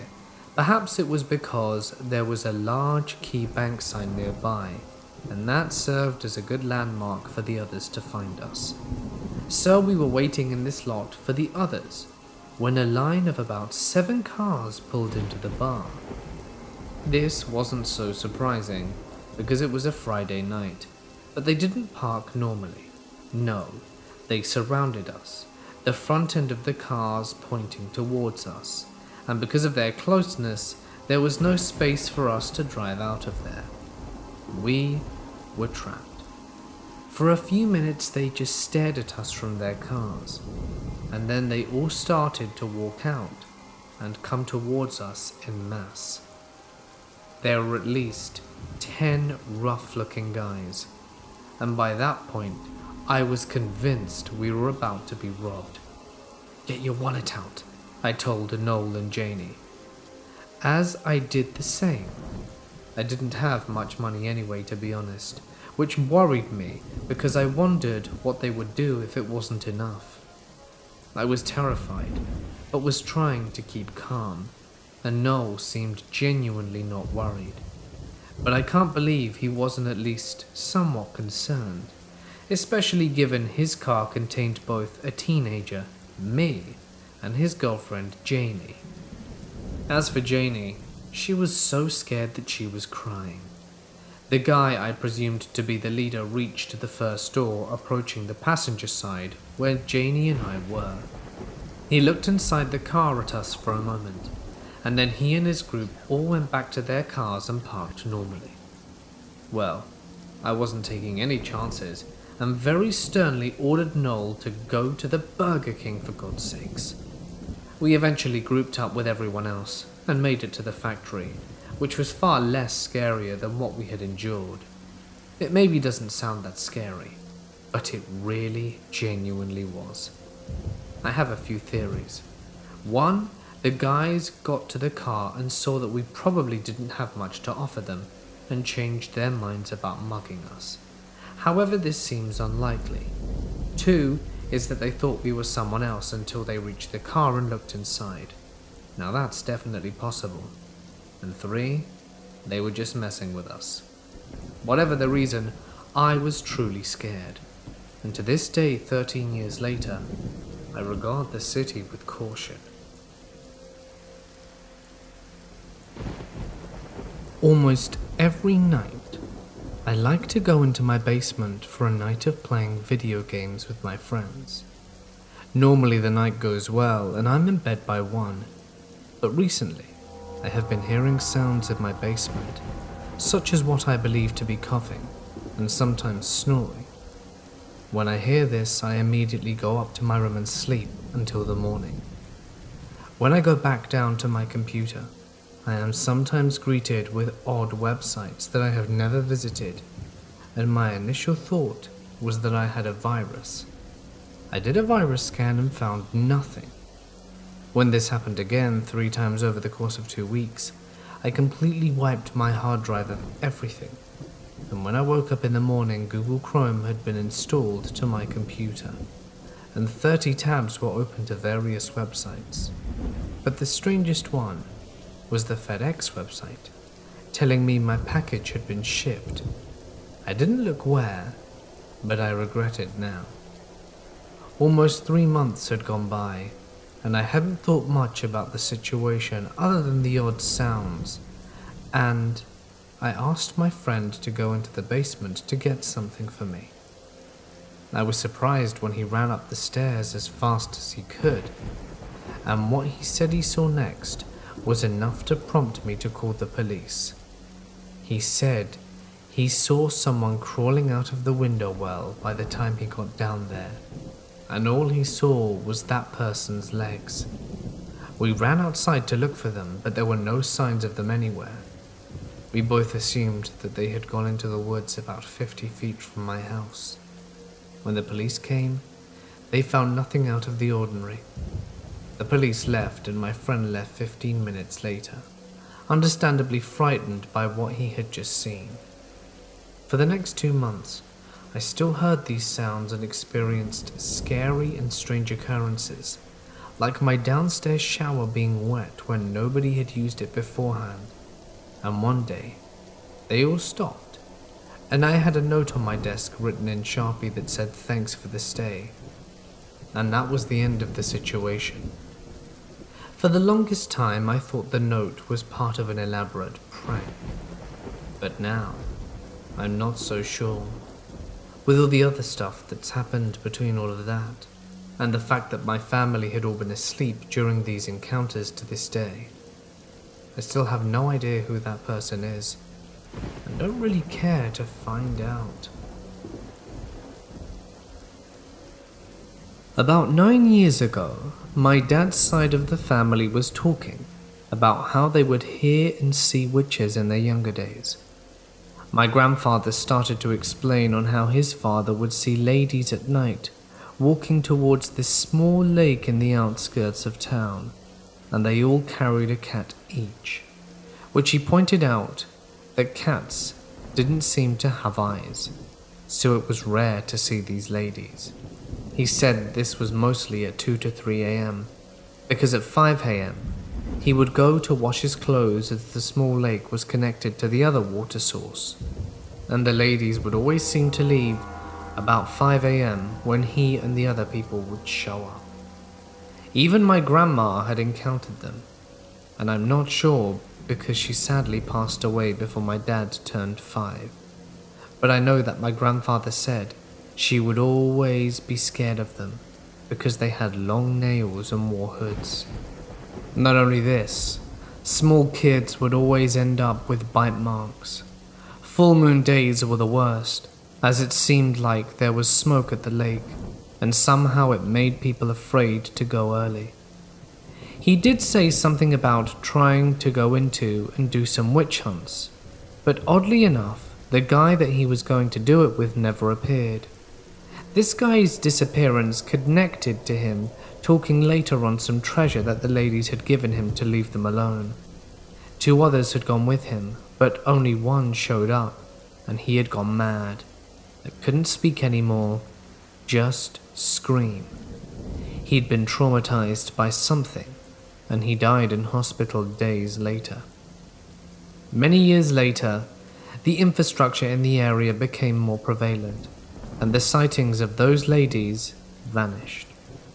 There are mountains that are said to be the home of their new location, although it's more common than the city folk believe in them less, as the rural areas are where they seem to congregate. About 11 months ago, I started working at a big corporate retail store that specializes in tech, mostly high-end goods, part-time. I'm a female who's 6 foot tall and in my late 20s, a former NCAA water polo player. My job at said store was more behind the scenes.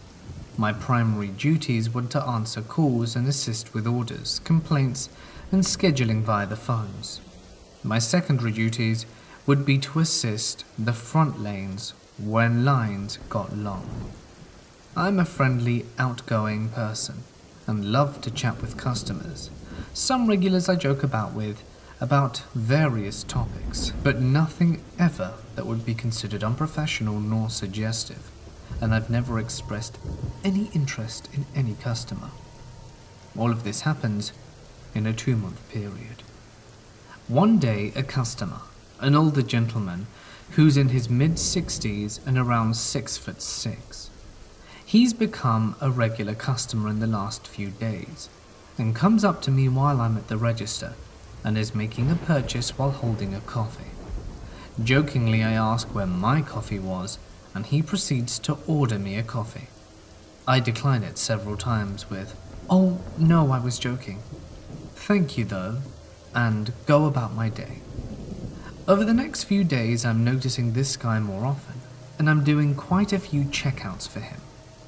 There is small talk, as most customer service agents have with regulars, but he starts to mention highly personal details about me that I have never brought up in conversation, as I don't discuss my personal life with customers unless it's relevant to the conversation at hand. These comments include my route to work, what kind of car I drive, and the stickers that are on the back of my car, the college I went to, the apartment complex I live in, and what kind of decorations I have outside my front door. The first few times these tidbits are brought up, I brush them off as slip-ups, or he must have overheard me saying something to someone. But then he starts asking for my phone number. I decline giving him my number, stating it's against policy. So he starts insisting I take his number and call him. Again, it is stated that this is against policy, and I add that it is against corporate policy for me to take customers' information, and that I'm not allowed to hand out my information to customers. I'm sorry. As the days progress, he starts catching me as I come out from behind the register to run over to another department in our store for something. Again, I am neither a short nor small woman, and I do not physically intimidate easily. But this guy who towers over me repeatedly places himself in front of me and demands I give him my number. This happened 3 to 4 times. Each time and day he's getting closer to my personal space, demanding my phone number and information so that he can call me. When there are times he doesn't get me as his checkout associate, he gets angry and irate, physically attempting to insert himself into my space to demand my information. And there are several times co-workers have had to remove me physically from the situations because he is causing such a scene and getting so close to me that they are worried for my safety. At this point, I'm starting to get freaked out, and I'm feeling unsafe to work in my environment. So I bring it up to a couple of my supervisors who just laugh it off and say that I'm being paranoid. My dad is getting calls from me almost daily, telling him about my encounters and what this guy said or did. So finally he says I need to go and talk to the police and see what they suggest. I do, since my supervisors aren't doing anything about it, and I go and talk to the police department and explain the situation, and end up in tears, shaking, because it's finally hitting me that this guy is stalking and harassing me, and I feel helpless. They fill out a report and tell me to take it to my superiors to see if they can get pictures and information on this guy, so the police can contact him and issue a trespass, banning him from the property. I bring the case number to my supervisors, who start to do some digging. I will repeat, my primary job is behind the scenes, in a cave, and I am rarely out on the registers during my shift. They find that in a 30-day period, I had processed over 17 transactions with this customer, and that he had been coming in 4 to 5 times a week, sometimes twice a day, to buy $10 gift cards from our store. After taking pictures of his license plate and info from work, the police were able to find out that this guy lived over an hour and a half away from the store, and he was driving almost 3 hours every day just to make a purchase.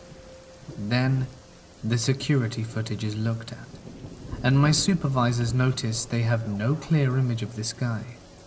He knew where our store security cameras were located and pointing, so he hid his face and actual height by hunching over from the cameras. They also noticed that there were points where he would be in the store for 35 to 45 minutes at a time, just looking at the front registers waiting for me to appear so that he could make his purchase with me.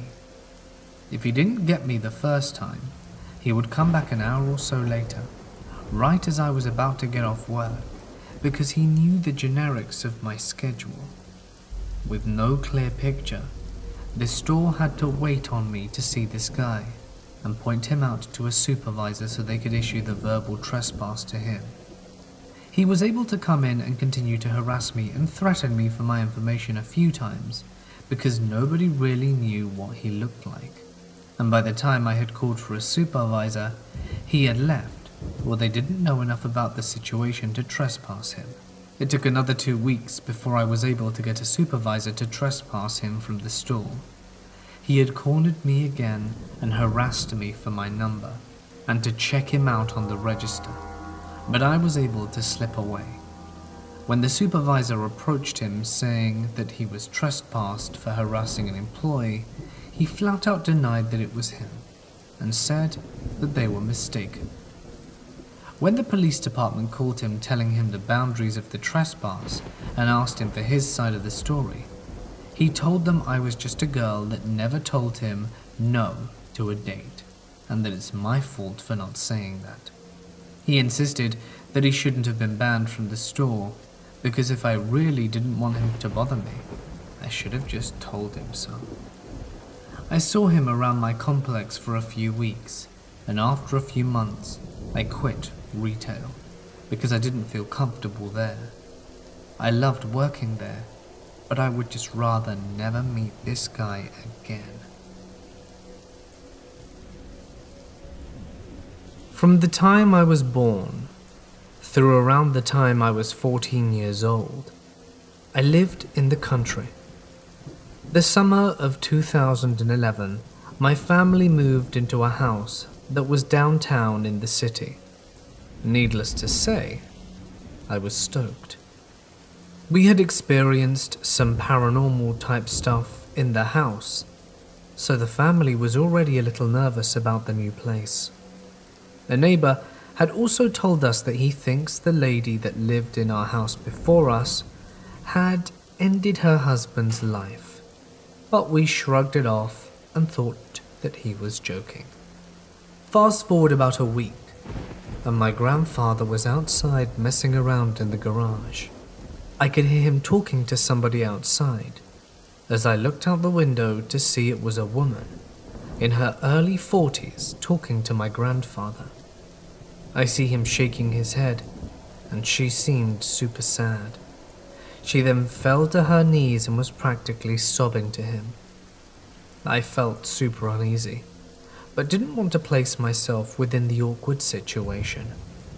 After she left, I asked what she wanted, and to my surprise he told me that she was the previous homeowner and wanted to come into the house to specifically check the fireplace and attic.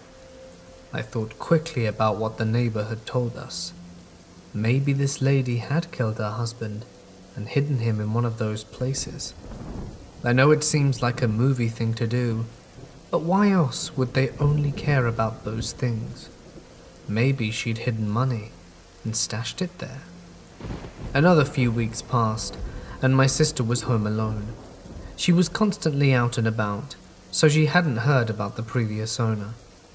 When she was about to get into the shower, she heard someone trying to open the front door. Fortunately, it was locked.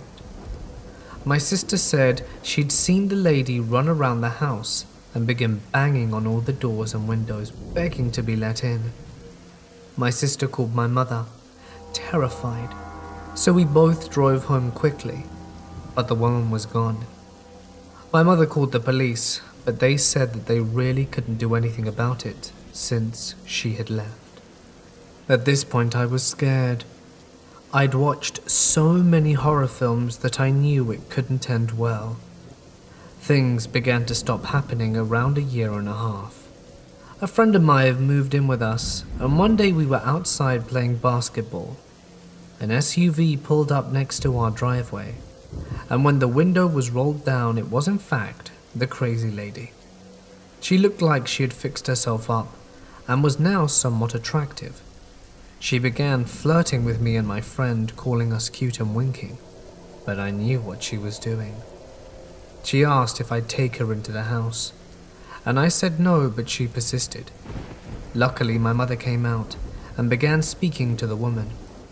The lady started crying and begging to be let into the house because she desperately needed to see the fireplace and attic. My mother continued to say no, but the lady wouldn't leave. This part now may seem a little harsh, but I didn't really know what else to do. At the time, I was just getting into making films, and I had very real-looking prop guns in the house. At this point, my mom and the lady began, not really fighting, but it seemed like a conversation that would result in a fight. I took one of the prop guns outside, which was very stupid, and put it in my pants in front of the lady. As I figured, the lady said a few last words to my mother and drove off quickly, and after that, we had never seen her again. Whenever we were finally able to speak to the neighbor that told us the previous owner ended her husband's life, he practically said, "I told you so," and told us that he thought we should rip the fireplace apart and check the attic. We decided not to. We lived in that house for close to 8 years and just recently moved back to the country. There's been odd stuff happening at our new house, but I'm glad we're far away from that crazy lady, and I really hope to not meet her again. This happened around June last year. I had been working at this grocery shop for over a year as a cashier, and became kind of friends with a few of the people I worked with. I was often put on the night shift, finishing at 11 PM if I remember correctly. So it was usually me, another cashier, and about 5 night fill people who restock shelves and whatnot. On this night, one of the night fill people working was Patrick, a charismatic early 20s student who was super nice to everyone in the store and sometimes hung around the counter talking to me and the other cashiers for a bit when it wasn't too busy. Nothing strange about him. I actually liked it when he was working because time passed quicker and I actually had someone to talk to. Little did I know. At around 9 PM I went on my break. The office/break room was downstairs and the staff bathroom was next to it. While I was having a snack, Patrick came in, and we had a short conversation. I think we were just talking about what we did outside of work and whatever. He left, and after finishing what I was eating, I went to the bathroom. The staff bathroom was just a single room, with no stalls, no lockers at the back where we put our things, a toilet next to them, and a sink. As soon as I walked in, I noticed an open locker at the very bottom next to the toilet, with a bunch of someone's things in it. I remember very clearly noticing it, because I saw a pack of cigarettes and I really wanted to take one, because I'm a smoker who wouldn't buy her own cigarettes at the time. I sat on the toilet to do my thing while I was still looking at the locker, and I noticed there was an iPhone face down propped at an angle with a jumper. An instant Kill Bill siren started going off in my head.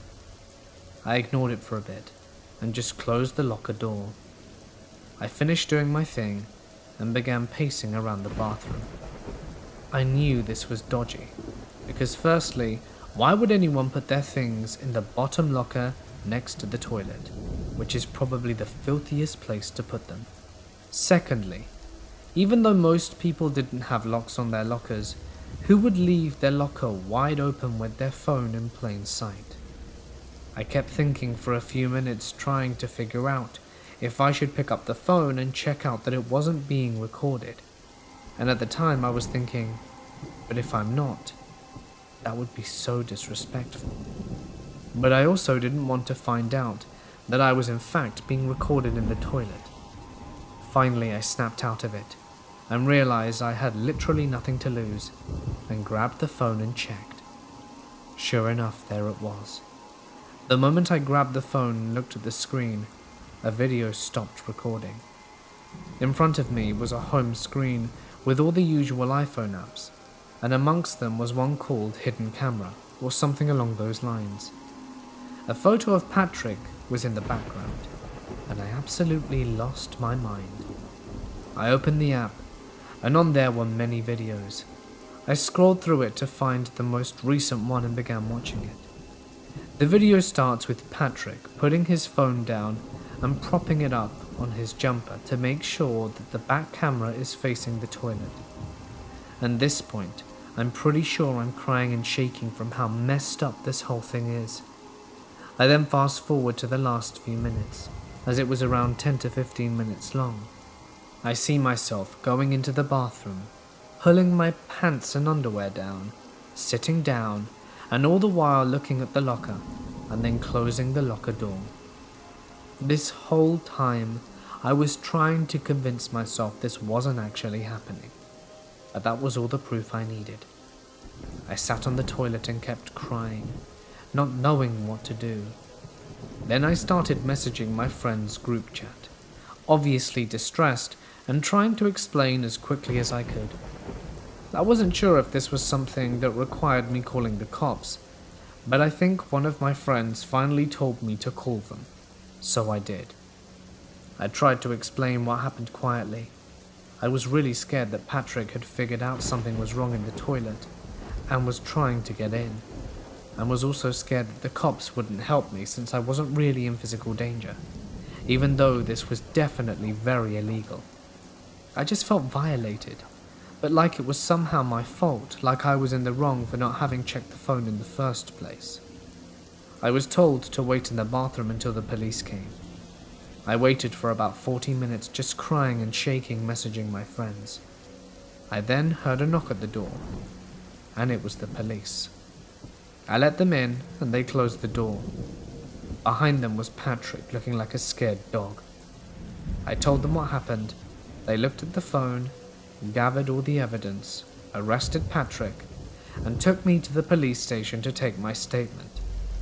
I knew he had been released on bail until his court case, and he wasn't allowed near me or my workplace. But I was terrified that I would run into him and he would try to hurt me. But thankfully, it never happened. The police kept in contact with me and let me know that they had found hundreds of upskirtings and staff bathroom videos. Patrick was charged with several offences and sentenced to 10 months in jail, and was later deported since he was here on a student visa. So anyway, today I'm happy to say, gross creep, we probably won't meet again. The call came out as a simple suspicious person at a large nursing home with not that much more detail. Myself and a buddy showed up to find a woman waiting out front next to her vehicle. The vehicle was off, and she carried a baby with her, maybe 3 years old, but with those still cherubic baby angelic cheeks. The administrator tells me the woman in question, who I'll refer to as Tracy, is a contracted worker for them, a sort of nurse who comes in from time to time to help out with their elderly patients. She shows up on her day off and starts talking to this elderly gentleman, Joe. Tracy places her baby in Joe's lap and wheels him out of the facility, while Joe is screaming the whole time. They stop her, and she gets mad because they're holding her grandfather hostage, and she just wanted to take him for a walk. Only the thing is, Joe is not related to Tracy, and is a retired cop himself. Tracy then gets distracted, tries stealing medication, and scratches another nurse when they stop her. By all accounts, not 6 hours earlier, Tracy was an ordinary woman. She went to work without complaint, seemed happy, then went home with no history of drug use, no history of mental illness. The facility was reluctant to pursue charges due to the sudden abrupt shift in her personality. It was like she'd been replaced by another woman who looked just like her but was criminally insane. While speaking to her, Tracy seems normal. She tells me in a very calm and obvious not crazy voice what she's doing and why. She gives me all the information and doesn't cause any problems or give me reason to take her into custody. And Joe didn't want to press the charges, and the facility declined as well. The only thing giving me cause was that something was wrong with Tracy, insisting Joe was her grandfather, which we proved she was not. My only other recourse was a sort of emergency custody order, but I had no reason to do so. Our son looked well cared for, so we elected to call for family to arrive. Her father showed up and confirmed that Tracy was okay. She didn't take any drugs and had never complained about mental health or physical ailments that would lead us to believing something was wrong. I even spoke to a magistrate about securing charges to get her treated, since she refused to do so on her own, but he declined right off. The only option we had was the father trying to get a custody order against her.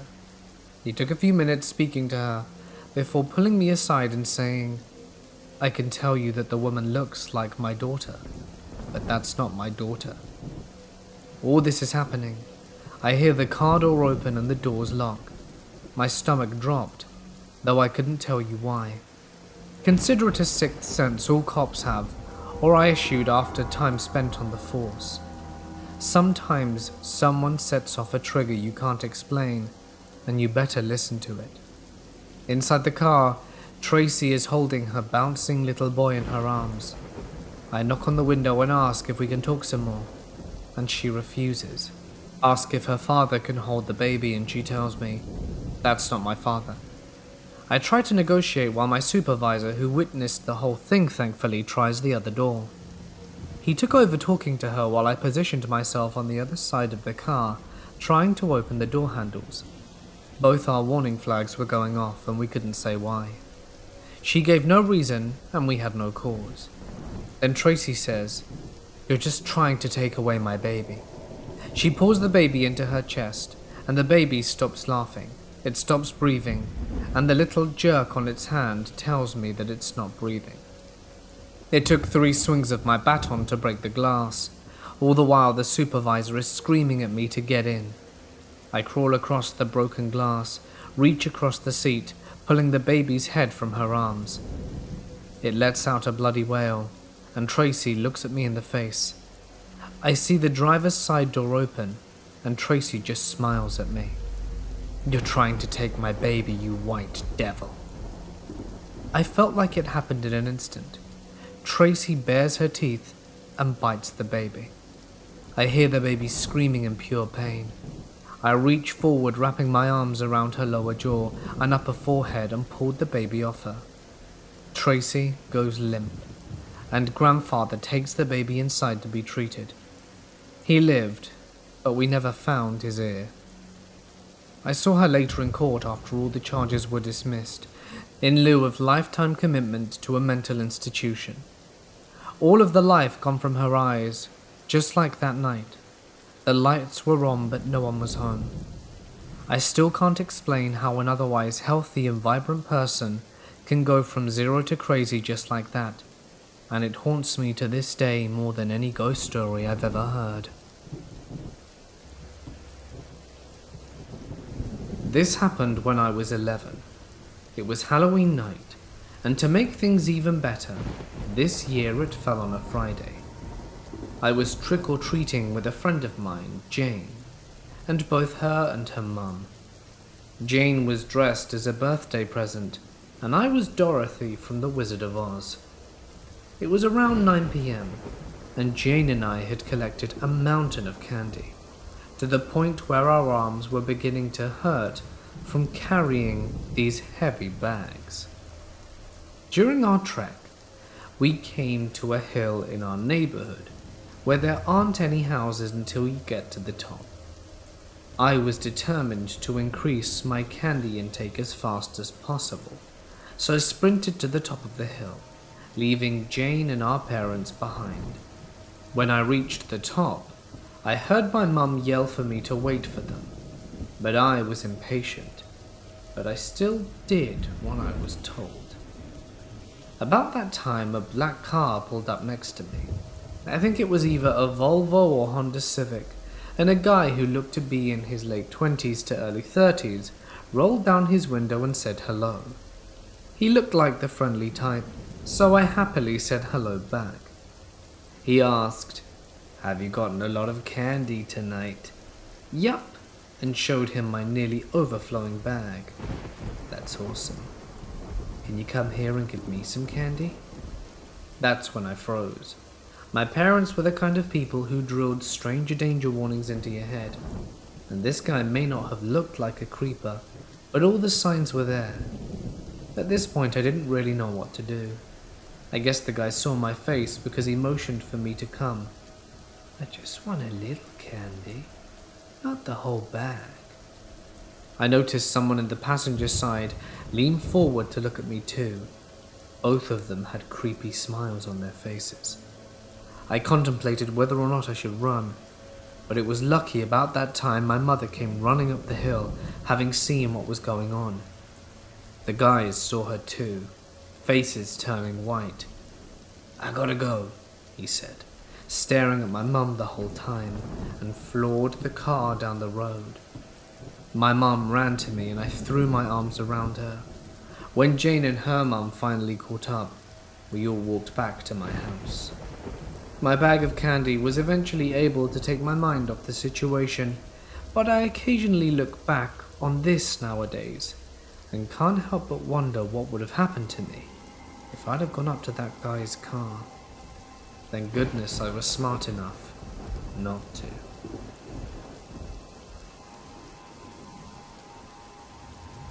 I've been a hotel night auditor for 8.5 years without much trouble. The hotel where I work, night auditors always work alone, unless we were training someone new. We always lock our front entrance automated doors at midnight. One night around 1 a.m. a guy comes to the door. I called the entrance phone and ask how I can help him. He says that he needs to rent a room, so I buzz him in.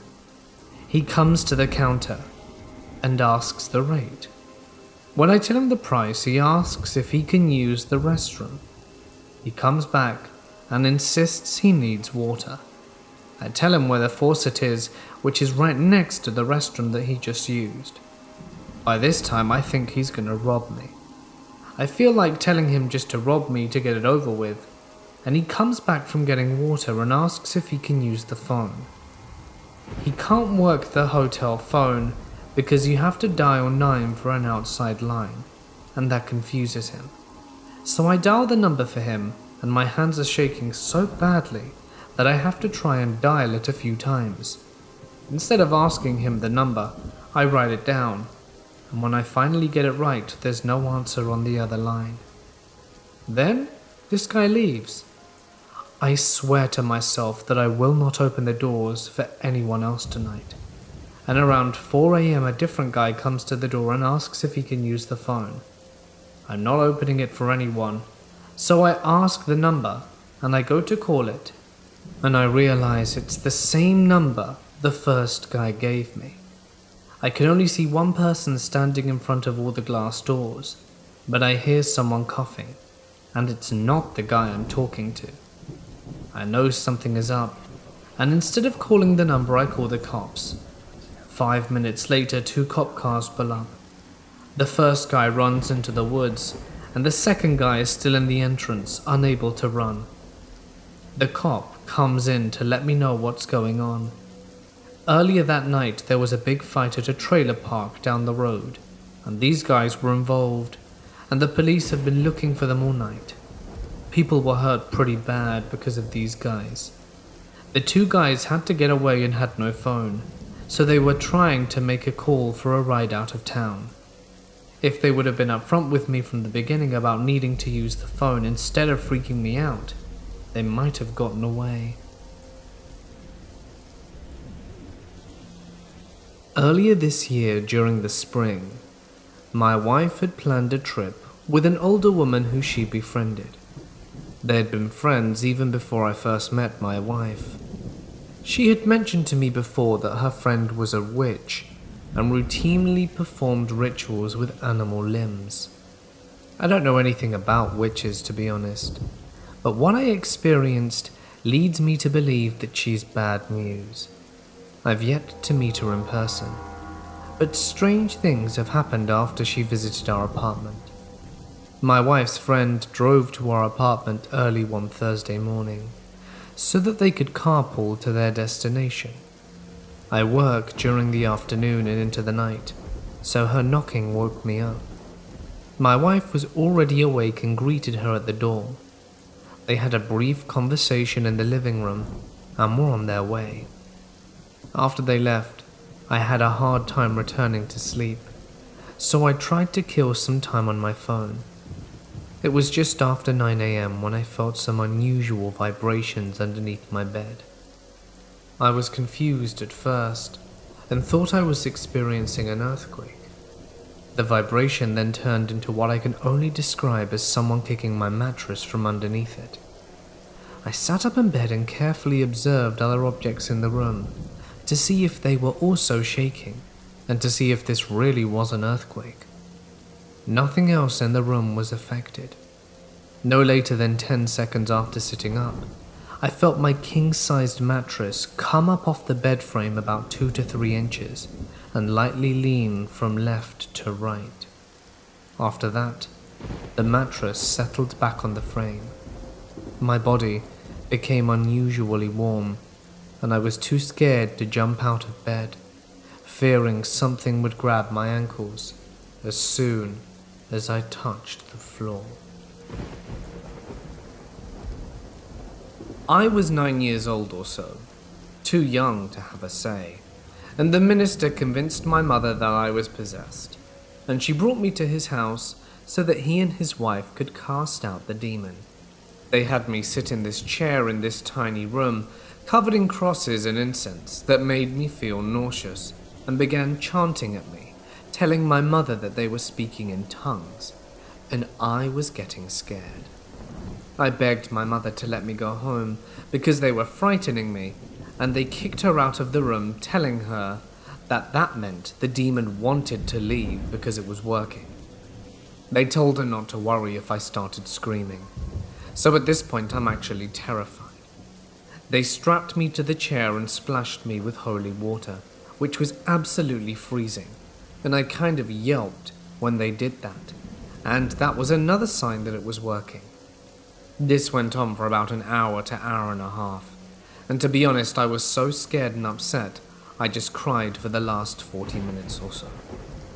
I was so stressed, and the smell of incense was so nauseating that I eventually vomited, and they took that as a sign that the demon was vanquished and let me go. It didn't occur to me until I told someone else about it as a teenager how bizarre and traumatizing that was to a 9-year-old. Looking back, it's kind of funny how crazy they were, but I was just upset that my mother didn't believe me that I wasn't possessed.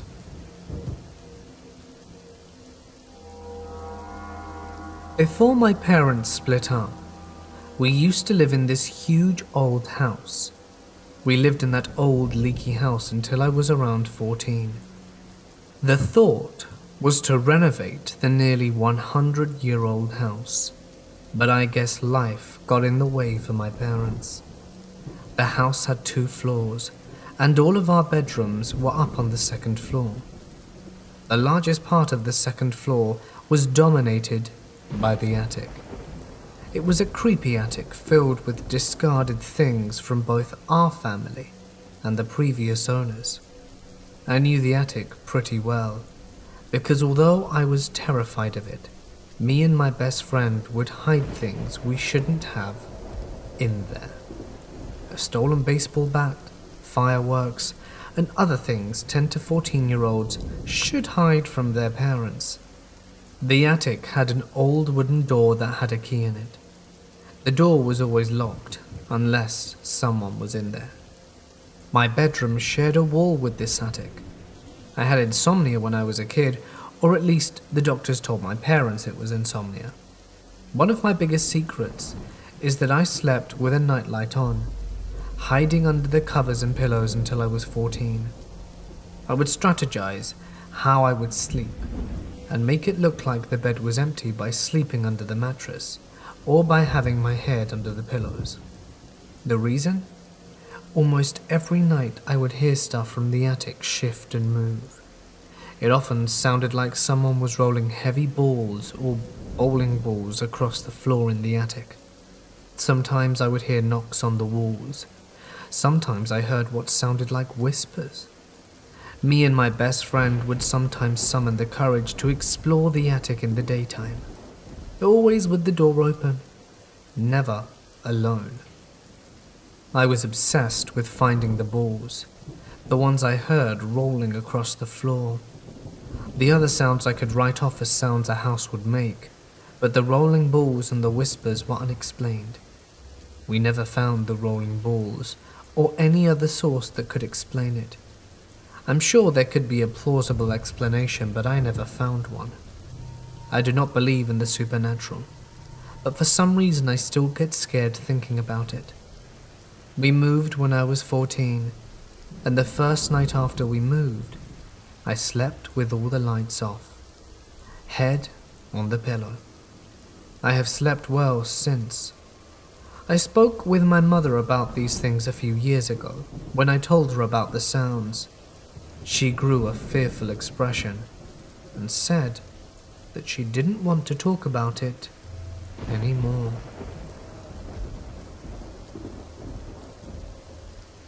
When I was 8, my entire family moved from San Diego County to the middle of nowhere in Colorado. After less than 2 years of being there and having to put up with the ridiculous weather, my oldest brother decided he's finally had enough. He got his GED and left his ferrets behind for us to take care of them, since they're illegal in California, and headed west to move in with a friend. Or at least he tried to. He didn't even make it 5 hours before his car completely died because it couldn't handle driving through the Rockies. He was stranded in a tiny podunk town after dark, and his car got towed to a garage while the tow truck driver offered to drive him to a cheap but nice motel to spend the night, since we couldn't get to him until the next day. They passed by a Motel 6 or some other chain motel like that, but the driver said, "Ugh, I wouldn't leave my dog in a place like that. There's a way nicer motel just down the road for the same price," and kept driving until they showed up at this really run-down looking place. My brother thought it looked pretty bad, but he's kind of a shy and non-confrontational person. He's also scrawny and completely unintimidating, so he didn't say anything and just thanked the guy. He couldn't see it at night, but when my mum and I got there the next day, we realized just how weird the place was. They had a big pool right smack in the middle of the parking lot, but it was drained dry and looked like it had never been used. The entire family that owned the place, mom, dad, daughter and son, sat on plastic lawn chairs in between the pool and the building, facing the motel rooms all day long. Then we saw the inside of his room. The bathroom had a small window, which isn't unusual, but it was only 2 feet off the ground and next to the toilet, with nothing covering it or obstructing the view of anyone using the toilet, meaning anyone outside, like the owners, could watch you doing your business. There wasn't even a spot for a toilet paper holder, so the roll just had to sit on a shelf, and the whole room looked pretty run down. My brother then quietly told us he barely got any sleep the night before, because he was so terrified. At first, we assumed it was just because he was sleeping in a strange place alone when he was only 17, but he pointed out a door near his bed. His room was the kind where it's connected to the room next to it by a hallway only a few feet long with a door in each room. So large families staying in adjacent rooms can keep it open and get between the two without having to deal with keys. He said he heard a faint noise coming from the next room to his the night before, so we opened the door to see what was going on, and there was enough of a gap underneath to see that someone was standing right on the other side of the far door. My brother watched for a few minutes, and the guy's shadow never shifted, so he got creeped out and closed his own door, making sure to lock it, and went to bed. He woke up at some point to a strange sound and sat there trying to identify it for a minute before he suddenly realized it was a doorknob rattling. The guy had finally opened his own door and was trying to get into my brother's room. The sound stopped after a few minutes, but he was too scared to fall back asleep in case the guy tried again and picked the lock. And he was just telling us this story quietly, in case the guy could hear him through the walls. He never saw what he looked like, but who knows if the guy watched him while he checked into the room or something. I have no idea what he was planning on doing to my brother, but I'm sure it wasn't good. Add this to the strange, frustrating conversation my mum had with the owner of the hotel over the phone on the drive up, and the weird-ass mechanic shop the car was towed to, and the town became one of the creepiest places we'd ever had the misfortune of stopping in.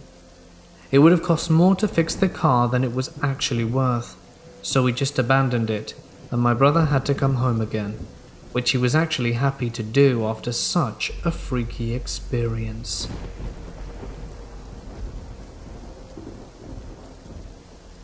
When I was about 11 or 12, I was getting candy with friends on Halloween. It started getting pretty late, so we all decided to split up and go home.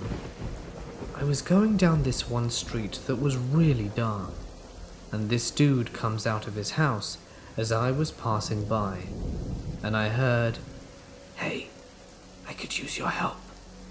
I'm usually always willing to help, and I didn't stop to think that maybe it isn't such a great idea to stop and help a complete random stranger in the dark. So I stopped and waited for him to approach me, and he came pretty close to me and said, "Can you please get in my car and start it for me while I look at the engine?" And he had this very strange look on his face.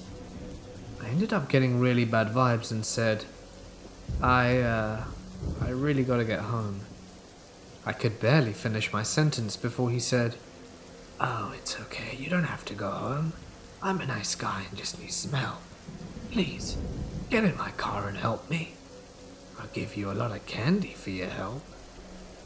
I started backing away, and every time I stepped back, he stepped closer. My heart was racing. He didn't necessarily do anything bad at all, but it was just the way he was talking to me, and approaching me, and standing too close for comfort. I ended up just saying, "I really have to go home, I'm sorry," and began walking away really fast. And when I turned onto the next block, I ran very quickly. I still think about it all the time, because I'm not totally sure what his actual intentions were. Perhaps he genuinely needed help, but I had a feeling all over my body to just run.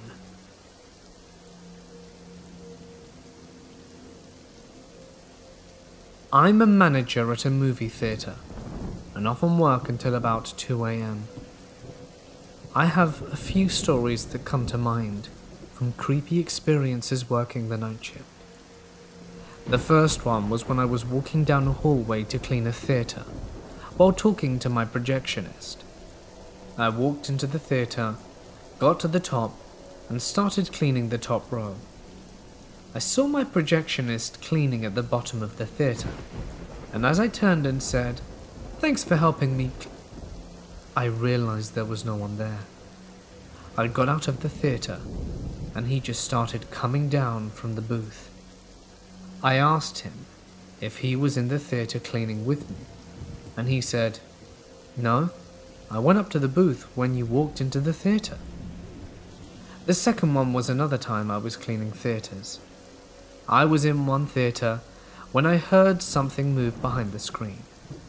There's a 2-foot gap between the screen and the wall, and people put stuff back there, but I've never heard noises before. I was creeped out and left the theatre. The next theatre over was my next to clean, and when I was walking in I heard children laughing and running around. I turned the corner to look up, and there's no one there. The last story was when I was closing to turn off an IMAX. I was standing at the unit running the first part of the closing schedule when I heard the back door to the booth close. This is a stairwell that I'd only had the key to, and it's so out of the way that no one uses it. I started at the hallway waiting for someone to turn around the corner, but no one did. I finished starting the shutdown for the IMAX and heard the door close again. I ran over to the stairway, and the lights weren't even on, and there's no way anyone could have made it down the stairs to turn off the lights in that time, even if they did have the key. These experiences have creeped me out aplenty at night at the movie theatre. We have this impound facility that we contract throughout our city. After a lot of incidents where the people have died inside the wreckage, the vehicles are brought to this place for the bodies to be cut out of public view. Additionally, a lot of bad wrecks where people have died are brought here. All of them, actually. Pretty much every person on the staff at this place says that it's haunted. One of our forensic technicians will not go there alone when they process a vehicle. They basically told me that one time they were there, and they said that there was someone sitting in one of the cars that was part of a fatal accident. The technician went to get an employee when they returned to the car, and it was now empty. This is a locked down, secure warehouse with only one way in and one way out. Being interested, I started to ask the employees more about it every time I had to go there. One time, the guy that worked there showed me a video of myself walking around, and I guess what you could call an orb flying through the air where I was. I know they're regarded as bottom of the barrel when it comes to visual evidence, but it was a very stark and unusual image on the surveillance footage. There was another incident, a decade-old light bulb turning on in an attic that hadn't been used at all. The guy called, thinking someone had actually broken into his attic. It was so strange to him. To make it a little creepier, he had put some dead people's clothes right beneath the attic. And then there's the motion detectors for alarms at houses that just go off in the middle of the night, with no fans or air movement whatsoever. I've been to so many damn alarms, I have a pretty good understanding of how they work. and there have been 3 or 4 that have just had no explanation whatsoever. All of this happened before my parents' divorce. We were all living in a 2-story house with an attic and a basement. It was a normal house for a family of 5. My parents, myself, and my 2 siblings. At night, my parents were sleeping on the 1st floor, and me and my siblings on the 2nd. I always felt really uncomfortable in this house, especially when I was upstairs. I don't really know why, but I felt really anxious and nervous, and my brother was also feeling the same. Some stuff happened to the 2 of us. He heard some voices calling him, and even a knock in the attic. When I was alone in the house, and I was in my bedroom, I would hear as if someone were moving the chairs in the living room, and recently, my sister confessed she had heard the same thing. Even if it was scary, we were used to it and would try and find rational explanations to these sounds. However, there is one event that my brothers and I still cannot explain. It happened about 6 years ago. It was around 3 a.m., and I remember that I was feeling quite anxious for no reason. That's why I decided to text one of my friends instead of trying to sleep. My sister used to sleepwalk. It stopped after we moved, and this night, as she usually did, she went out of her bed, walked a bit into the hall, and went back to her room. The walls were very thin, so I heard her when she closed her door and went back into bed, and that was it. She didn't move again. But after that, someone was still walking in the hall. I first thought it was my brother, that I didn't hear him go out of his bedroom, but as I was about to check on him, it stopped, and that's when I heard someone scratching at my door. I still remember the noise. It was slow and loud, and lasted for about a minute. I was too scared to go out. I tried to convince myself it was my brother, but about 5 to 10 minutes after the scratching noise stopped, I heard him leave his bedroom to go to the bathroom, and then returned to sleep, and didn't stir again. At this point I was really confused and afraid. I just couldn't go out of my bedroom anymore. I never checked who or what was behind the door. At some point, I fell asleep, only because I was so exhausted. My bedside lamp was still on. I don't know how much sleep I got, but I awoke during the night and my lamp was off. I thought the light bulb had burnt out, but no, someone had switched it off. In the morning, as soon as I went downstairs, my brother came to me and asked if I had heard the noises in the hall during the night, if I heard the footsteps, and if I heard a voice. I told him that I had, except for the voice, and that's when he told me that after he went back to bed, he heard someone whisper his name, but loud enough to wake him, and that's when he saw his door half open, even though he was sure he had closed it. I also asked for the switch, but everyone just looked at me as if I was crazy, and told me that no one went inside my room during the night. When my parents got divorced, we moved into another house with my mum, and now I go to my dad's only every 2 weeks for the weekend. But since we moved, I feel less anxious when I'm at his house, and nothing else happened. The thing is, I still don't understand. Why did my sister never experience anything? Why did it suddenly stop? And obviously, what or who was behind my door that night?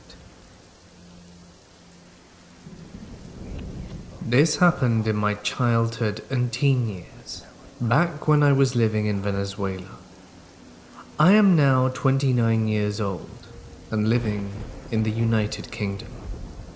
My parents are originally from Portugal, but immigrated to Venezuela looking for a better life. We lived in a massive apartment complex with over 30 different apartments. My mum was close friends with a couple of neighbors from the ground floor as we lived on the third. These two neighbors were brother and sister. The brother lived alone with a husky, while the sister lived with her two sons who were really good friends of mine. Now it's important to point out that the sister was a divorced mum, whose ex-partner was a very wealthy truck company owner. She had everything paid for by her ex-partner, from the apartment she lived in to daily groceries and anything she needed. After all, she was bringing up his two sons. Now, ever since I can remember, my mum and the sister would always light-heartedly joke about a ghostly apparition they named Francisco. I must preface by saying that I have neither recollection or don't think I ever have seen Francisco myself, but recall them saying he was a smartly dressed man with a moustache that was always seen walking around the apartment complex. I recall multiple times where my mum and or sister would point out that they could see Francisco, and I was not able to see him myself. Now, Francisco appeared to be a friendly ghost, and was never threatening to anyone. However, Francisco's presence was mainly felt in the brother's apartment, who lived right next to his sister. The brother always used to joke that he and Francisco were roommates and never felt threatened by him. He used to tell us that at night he could hear Francisco running around the house, opening closets and cabinet doors, and that he was so active that he would yell at him to shut up and take a shower and watch TV. He would then either hear all the taps in the bathroom open and or the TV turning on. Multiple times throughout my childhood, I recalled playing with their sons in the corridor and hearing loud noises coming from the brother's apartment when there was no one there. Whether that be furniture clashing, doors opening and shutting, to loud sounds of glass and plates being smashed. Most of the time, we would inform the sister who would check the apartment and confirm that everything was fine. This continued for a few years, with nothing major to mention apart from the above. Suddenly, the activity began to increase, with a lot more apparitions and the brother mentioning that Francisco was a lot more restless and active than usual. His own husky would cower in the corner when in the house, terrified of being alone. And this is the first time weird things started to happen. The sister would be involved in a massive car crash, where she was lucky to come out alive. The eldest of her sons fell down a huge flight of stairs, breaking his leg and cracking a few ribs. And finally, her mum came to visit her and her sons for a few days. She was around 50 years old and healthy. One evening, while sitting at home with her daughter and grandsons, she had a sudden heart attack and passed away. This shocked everyone, as she had no reports of heart issues and had been completely fine up until that moment. Things went back to normal in the following weeks. Shortly after that, my parents decided to move to another city, and I completely forgot about Francisco and the things that happened. Years later, the sister and brother also moved out, but something surprising happened. It was common knowledge that Francisco lived with her brother, or at least, that's where he was most active. But Francisco tagged along following the move. He went with the sister rather than the brother. Now, most of this has been told to me by my mum, as she kept in close contact with the sister. But from what she remembers, it's that following the move, Francisco started going absolutely crazy in the new house. From cabinet doors and shelves opening and closing frantically, to objects being thrown around the house. The sister had been harmed a few times by scratches along her back, and almost every night the duvet would be pulled off while she slept. It got to the point where the sister and her sons would sleep in the same bedroom and pray every night for it to stop. One day, deciding that they couldn't live like this anymore, a priest was brought into the house and did a blessing. Immediately following the blessing of the house, her kitchen caught fire, but thankfully it was contained to just that area. The cause of the fire was determined to be a candle that was lighted to a cross of Jesus Christ. Now, the only way this would have caused a fire was if someone would have tipped it over intentionally. However, there was no one home and the windows were closed, so this was obviously blamed on Francisco. Around the same time, her youngest son was caught in a crossfire between the police and local gang, but he managed to get away from it unscathed. Following this, the sister and her ex-partner decided to speak with a local witch who dealt with white magic. The witch came to the house and immediately began to speak with Francisco out loud. It turns out the reason he was smartly dressed was because he was a dentist when alive and always liked to keep up appearances.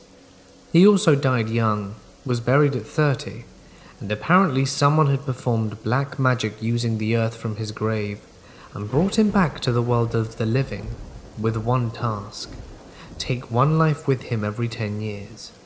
The first life he took was the grandmother 10 years earlier, and it was coming up to the 20-year mark. It was the reason he was a lot more active and the weird things started happening again. But above all, he wanted to rest in peace. The witch managed to contain him to a jar and take him with her, with the promise he will have a proper burial and will be able to rest in peace. He was apparently temporarily released in her backyard, which he went absolutely crazy on, smashing things and breaking windows before being buried and put to rest. Now, it has been theorized by my mum and the sister that this could have only been done by the new wife of the sister's ex-partner. She hated the sister and her sons because they were living off her husband and both had multiple raging arguments, cursing each other and wishing death on the other. The sister believes the new wife must have spread the cursed dirt on one of her pot plants when she came to visit with her ex-partner. It's a long story, but one I always use when someone claims to not believe in the paranormal. I love having my mum tell the story and seeing the look on their face. This happened 2 years ago, when I had just finished high school. I was 18 at the time, and I was not the most popular girl in my school. However, I did not go completely unnoticed. I'm mentioning this to you because I'm attractive as a female, and I do work out occasionally. I'm half Hispanic, half Caucasian, have light fair skin and dark black hair. I'm only telling you this so that you have an idea of what I look like. The thing is, I didn't have any friends. I have trust issues, which is a story for another time. I wasn't that close to my family either, so most of my social life and interactions were online. In my social life, I communicated with mostly cute guys in my city. Preferably, I only talked to younger guys, and if they were not in my city, I didn't reply because I didn't have a car. This also means that when I would go out on dates, these guys would have to pick me up. Most of my dates were nothing serious. It was mostly fun and games, but I did eventually want a relationship. Eventually, I came upon this Facebook message from this guy with a simple greeting. "Hi, how are you?" He seemed completely normal. He was not the most attractive guy that I would normally go out with, but something about him caught my attention, and I couldn't really describe it. You know that feeling when they might feel like they're the one, even if you've never met them? I do believe that I was destined at one point to cross paths with my potential soulmate, so I decided to give this guy a shot. His name was Tyler, and looking at his Facebook profile, he was pretty slender but fit.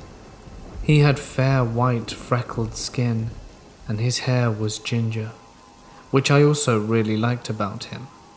I had a thing for gingers. After reviewing his profile, which I'm sure everyone does before replying to someone they don't know, I decided to respond to Tyler and get to know him a little more. We eventually got into a conversation and we shared some similarities.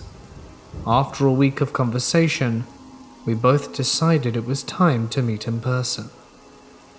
I was not conflicted about meeting Tyler in person because I had nothing else going on.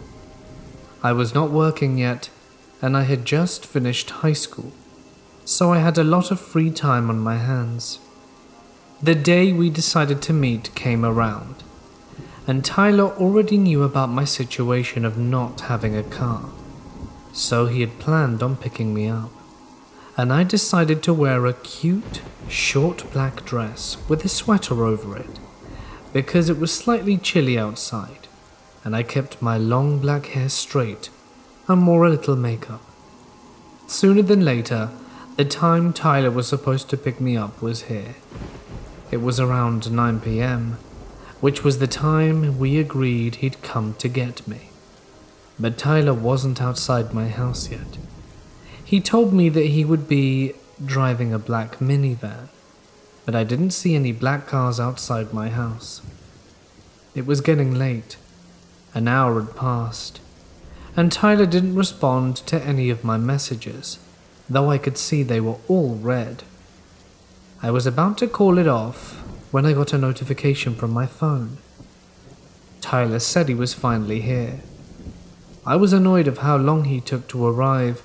However, my excitement was stronger, so I decided to put my shoes on and head out. Tyler was outside the car and greeted me. I looked at him, and I noticed he was underdressed than I was. He wore an orange hoodie and sweatpants, and I felt a bit embarrassed and thought I should have wore something more comfortable. I walked over to hug him, and he opened the door for me. Before I went inside though, I noticed that there were two people inside the car. There was a guy in the driver's seat and a female in the passenger seat.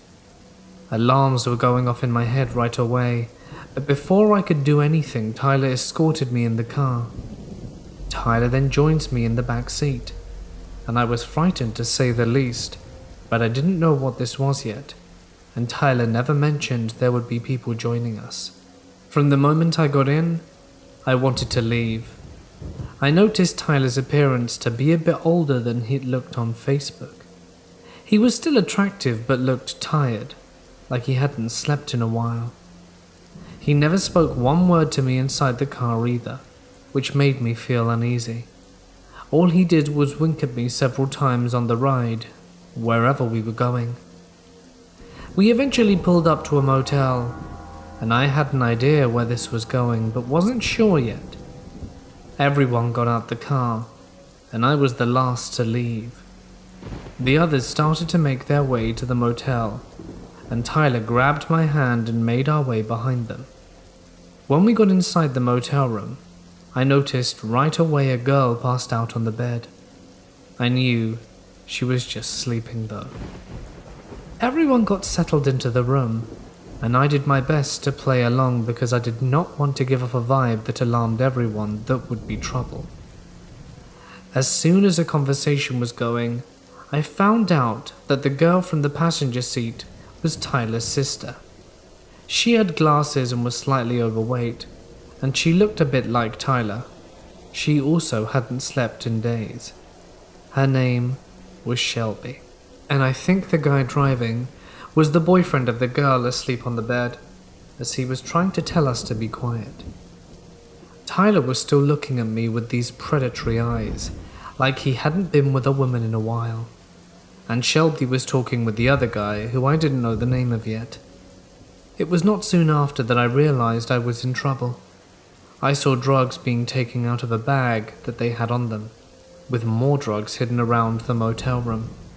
I knew it would be more difficult to get out of this situation now, but I had to keep a brave face on because if I showed any signs of weakness, I'd be done for. Throughout this entire time being here, which felt like hours, Tyler eventually looked away from me to take out this glass pipe and a lighter. I could only describe this substance he was smoking to be meth.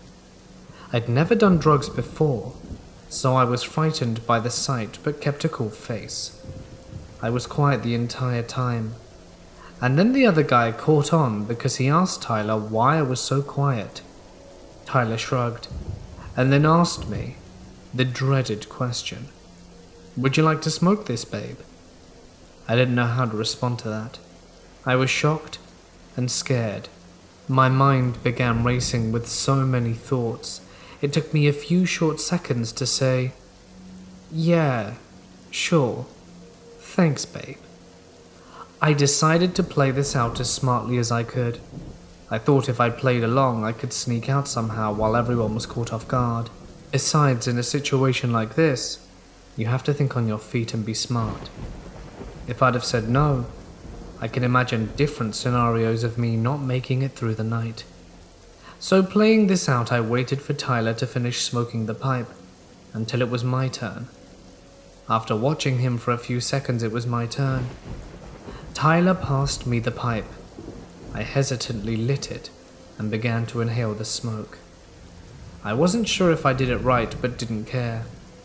I must not have smoked enough though, because Tyler continually persisted me to take longer breaths. He walked over towards me and held the pipe for me so I could try it again.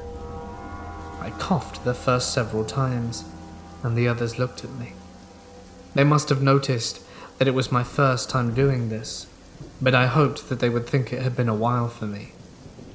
Tyler took the pipe after I was done so that he could continue, and it wasn't soon after that I began to feel lightheaded. I was starting to feel symptoms I'd never experienced before. My heart began racing faster, and my vision began to widen, as I could now notice little details in the room that I couldn't before. I had butterflies in my stomach, but not the bad kind. I meant the really good kind, when you're experiencing your first kiss and the fireworks. I felt amazing, and that scared me. I wanted to leave then, but I had to keep my composure. It was really hard now, because they enhanced my fear and paranoia. Sitting the entire time there didn't make the situation any easier. Tyler then said to me, "Hey babe, you okay?" "Yeah, I'm fine. I just have to use the bathroom." I didn't really have to use it. I just had to move around. I didn't know if it had been what I had taken, or myself, or both. Tyler walked me over and led me to the bathroom at the end of the room, which was next to the door outside the motel. I thanked him and walked in, and attempted to lock the bathroom by first instinct, but there was no lock. I panicked a little and tried to think a way out of this little motel room. Suddenly, an idea. I could fake a phone call from someone I knew off my Facebook Messenger and see who was online. Maybe they could pick me up and get me out of here. It was the best idea in my head, so I went along with it and proceeded to pester anyone I knew who I thought could take me home. I asked several guys who seemed nice enough with the same message, explaining a short version of the situation. Most of them responded with, "Call 911. Some didn't answer. Luckily though, a very sweet guy responded to me, asking for my location. I didn't hesitate, and sent him my location straight away. His name was Kyle, and he looked around the same age as me, so I felt safe. After sending him my location, he sent me a message saying that he'd be there in 5 minutes. I was very happy that he wasn't that far, and I replied to his message, saying thank you. I wasn't sure if I knew Kyle personally, but he did seem familiar. All I know is I had to find someone in my city on my Facebook friends list who was online, and could somehow take me away from these junkies. And I did, so that was taken care of. Now all I had to do was find a way to explain to Tyler why I had to leave. I flushed the bathroom toilet, and even though I didn't use it, I washed my hands. I exited and noticed Shelby and the guy leaving the room. I saw Tyler continue to smoke the glass pipe, walked over to him, and took the time to think of a reason to tell him why I had to leave as he continued smoking. Thinking fast on my feet, I thought of stupid explanations to escape. After he finished his pipe, he looked at me and said, "Feeling all better, baby? You took a while, so I got worried. My sister and Vince went to grab snacks for us, so they left really quick to the gas station." I replied back saying, "Sorry about that, just been having lady problems.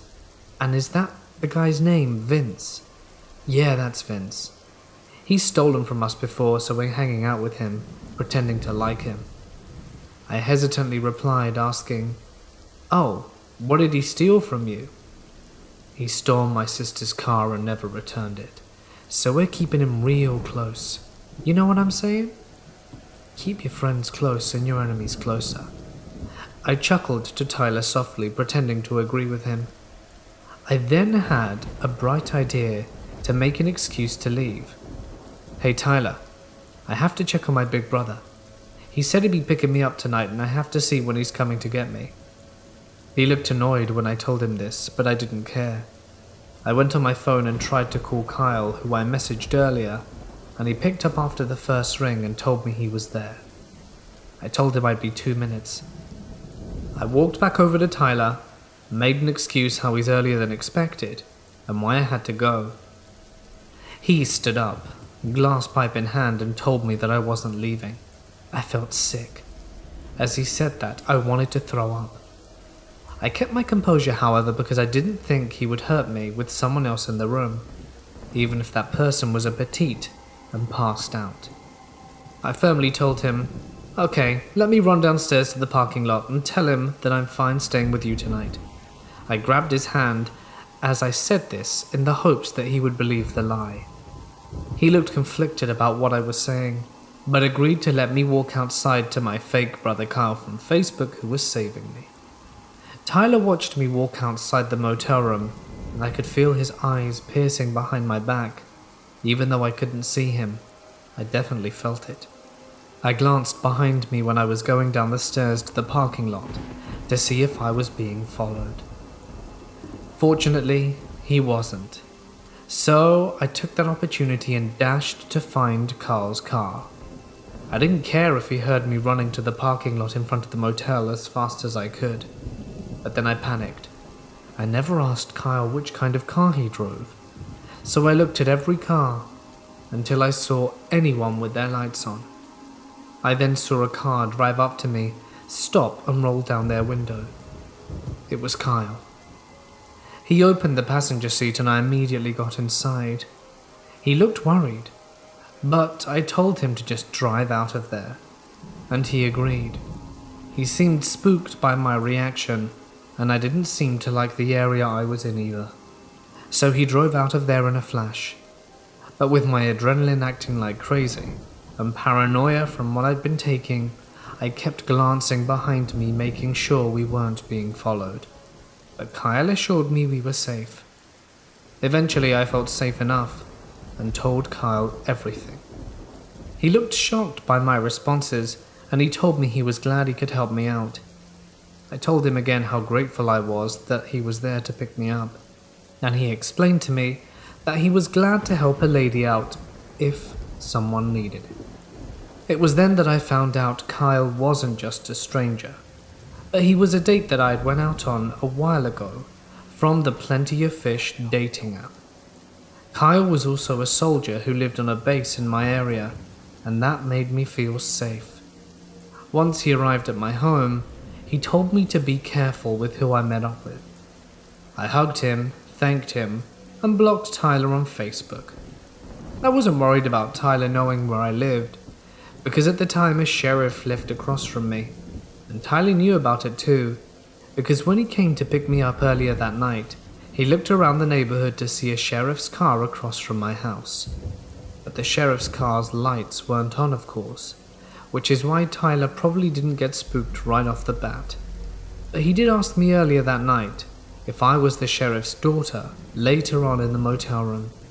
Only now do I wish I'd had said yes. I was always cautious from time to time living in my neighborhood, because he did know my address, and it wasn't until I moved that I felt safe again. To this day, I'm always careful of who I meet up with and where I'm going. And to Tyler and his junkie pals, get help, and let's not meet again. I had my Nintendo Wii down in the basement for the longest time, and would spend hours down there. I was playing one night, and all of a sudden the TV and Wii turned off. I went to check the plug because it was loose sometimes, and can theoretically fall out if pulled. I wasn't pulling it to turn it off though, as I was gaming and not near the cords. I looked up from the cords as I was fixing it and saw a light grey mist in the air. I looked at it for a few seconds and then ran upstairs like the floor was on fire, and didn't go there for a while again. I have thought over it now that I'm older, and can't really see how a mist could just appear there. No leaking pipes to create moisture. No one in the house that smokes anything. The only person who smoked in my family was my grandfather, who had been deceased for a while at that point. I did have his pilot's vest hanging nearby at the time though. When an assistant youth minister at my family's fundamentalist church, the Church of Christ Separatist, who had been struggling to have a child with his wife for several years, was finally able to conceive, he was so happy he wrote a song thanking God for his blessing of a daughter-to-be. He played it for us on his guitar in the back of his pickup in the parking lot before service began. When the elders of the church heard that he played an instrument on church grounds, they excommunicated him and ordered him to never return to the property on pain of trespassing. This was a denomination which taught specifically that attendance to church within the denomination was mandatory to enter heaven. Essentially, they'd sentenced a good man to hell for the crime of thanking God for his child.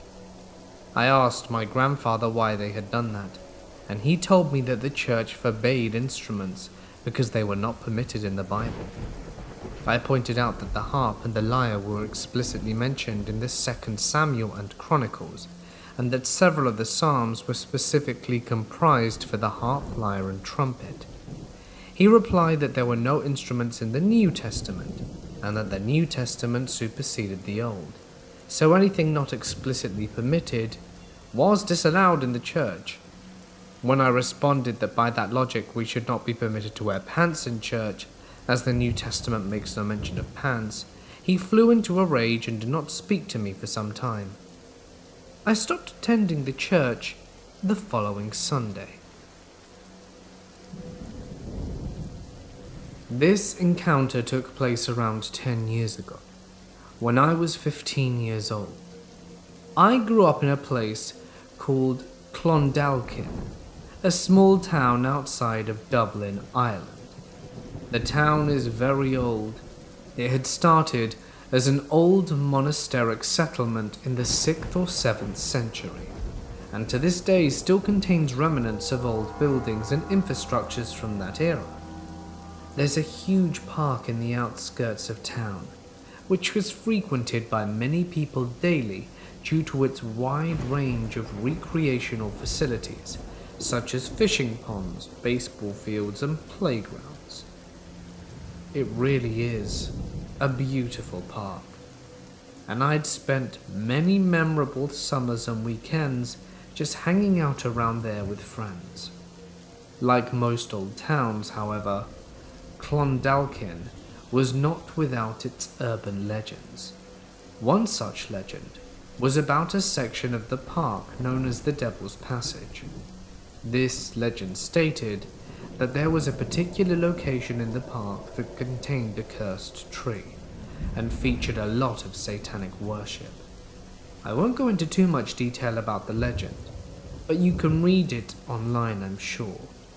The origins of the legend are questionable at best, but having visited the supposed location, I can see exactly why such mystery surrounds the place. The Devil's Passage is partially enclosed by massive stone walls, creating a kind of courtyard feature, probably the remains of an old building. The last time I visited the location, it contained a large digger and piles of dirt, like it was undergoing some sort of construction.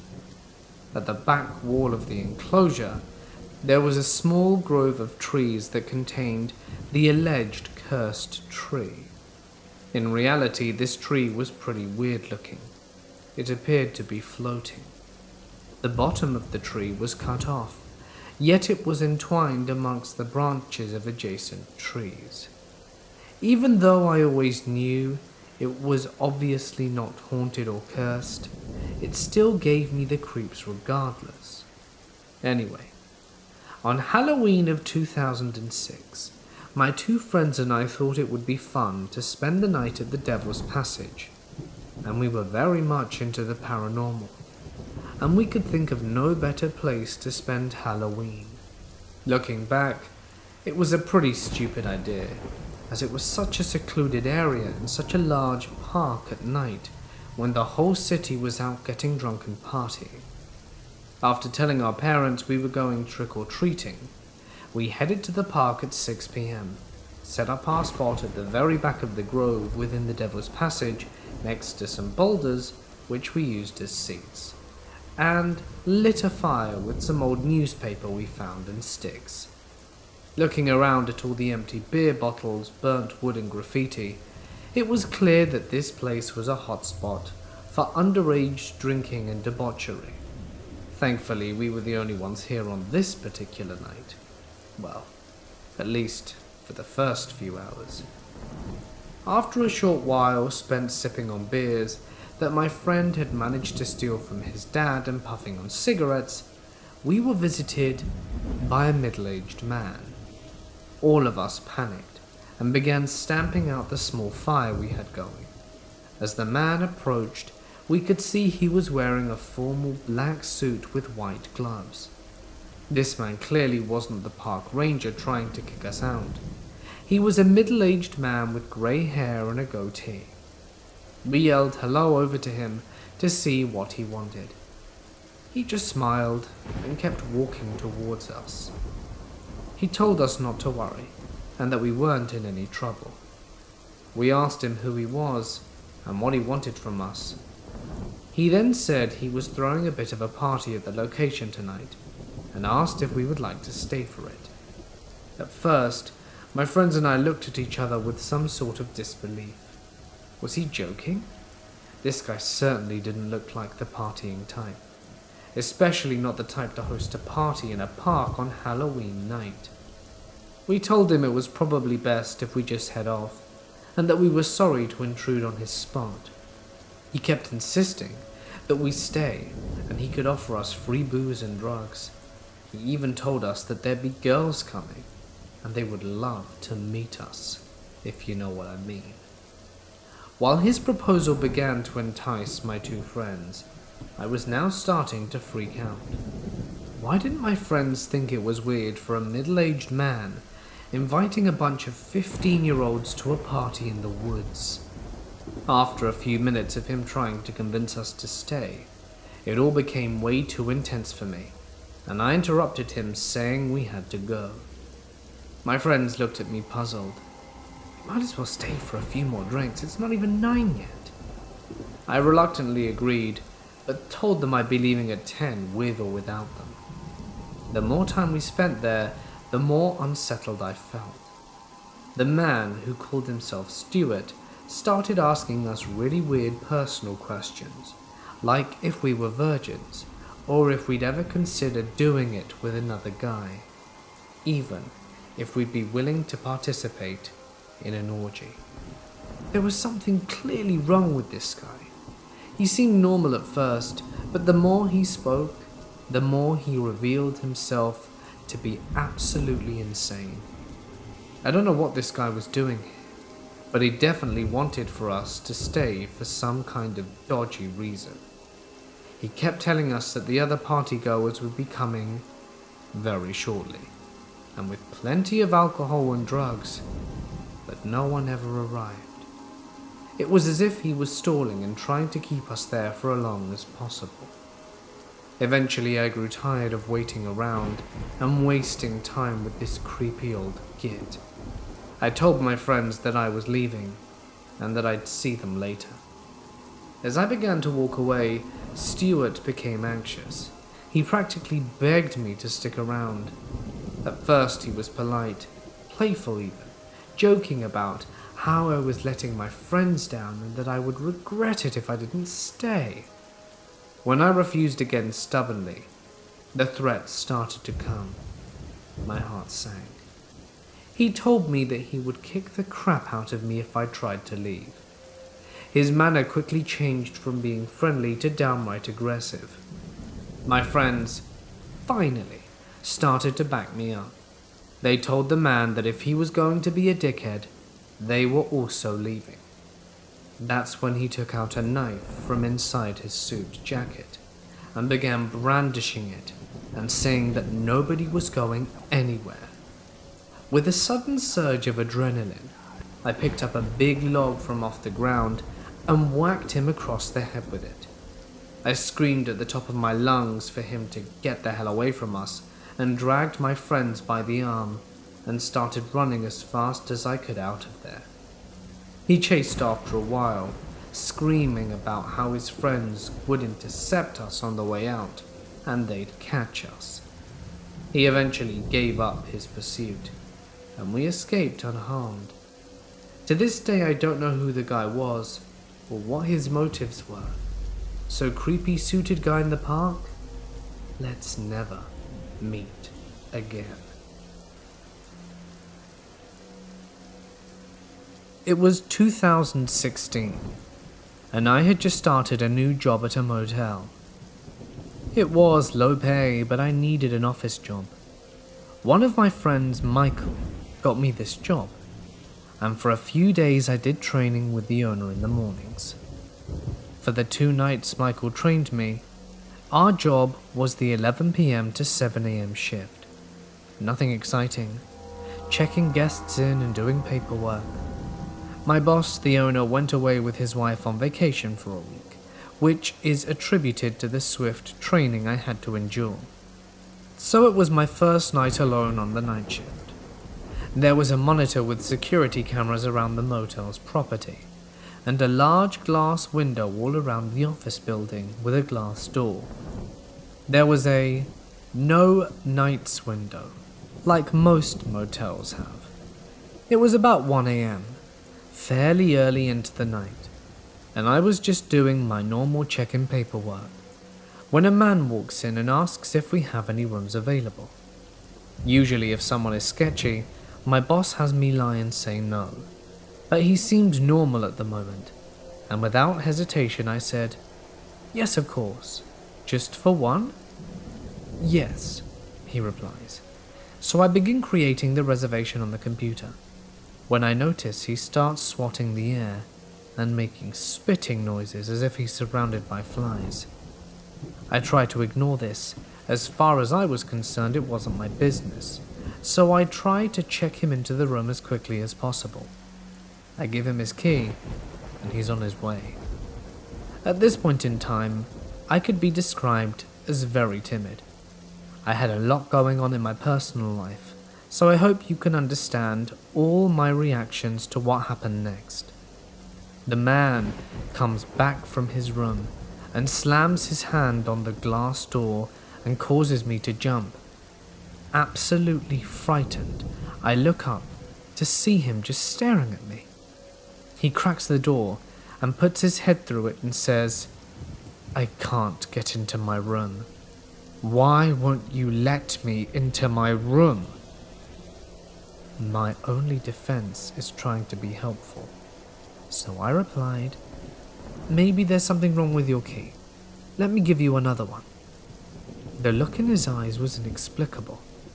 I felt like I was in absolute danger. I handed him his new key, and he went back to his room. I'd tried texting Michael because he was the one who trained me, though it was the middle of the night and he was asleep, but I just needed some guidance. With no reply from Michael, I notice the man trudging down the stairs to come back. I go into absolute panic mode.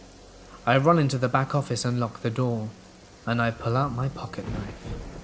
It's important to keep protection when you're working at night, and I hear the man in the office yelling, "Hello? Why won't you let me into my room? Do you not like me?" Me being an absolute idiot, and not standing my ground and calling the police when I'm feeling scared, decided to take this situation on alone. "I'm just on the phone, I'll be right out." I then start calling Michael over and over, but there's no answer. I decided to take a few deep breaths, and then step out of the office. The man wasn't there. He was in the bathroom. I start hearing him talking to himself, angrily saying, "Kill her, kill her." My heart sank. Still being an idiot and not calling the police. He comes out and I say, "Your key was broken, I'm sorry, let me escort you to your room." He agrees, thankfully. I was wearing a long-sleeved sweater, so my arms were down and able to hide my knife in my hand while holding it. I began to walk outside and he seemed insistent to walk behind me. He began making our way to the staircase and up towards his room. I was sweating from how nervous I was, continually looking behind me to make sure he wasn't going to make a move. He stops at a room, and I stop at his room a few doors down. I smile and say, "Oh, that's the wrong room. This is your room," as it clearly said on the door. The whole time he was going into someone else's room and trying to open the door. I felt bad for them. I quickly ran back to the office and locked the door. The next guest I checked in was a police officer from a few towns away. I felt bad for confiding in them about the guy, but they seemed willing to keep an eye and ear out. Over the next night, the man came back, but I had the doors locked and told him we were all booked up. I explained to my boss what happened when he got back from vacation. However, he didn't take me seriously. I continued to work there on the night shift for the next year, where many other strange encounters happened. So strange man, let's never meet again. And if you ever feel uncomfortable, always call the police. I was dispatched to a house at about 1 a.m. for a prowler. We get there and talk to the resident. Long story short, they saw two people wearing masks, one Jason-style hockey mask, and I don't remember the other one, who were in the yard across the street. It was 2 weeks past Halloween, so it seemed believable. We checked the area and don't see anything. 10-8. It's worth noting the residents didn't seem drunk, high, or crazy at all. A few times you'll get similar calls, and get there and you'll find the resident is strung out on meth and seeing things. However, back to the story. An hour later we get the call back. This time we have our dispatcher on the phone with them while we're surrounding the area. We, about 5 of us, are in a perfect position, and dispatch can tell us they can still see the prowlers in the next yard. We start moving in. Dispatch says the residents saw the 2 prowlers wave and move into the shed. Guess where I am?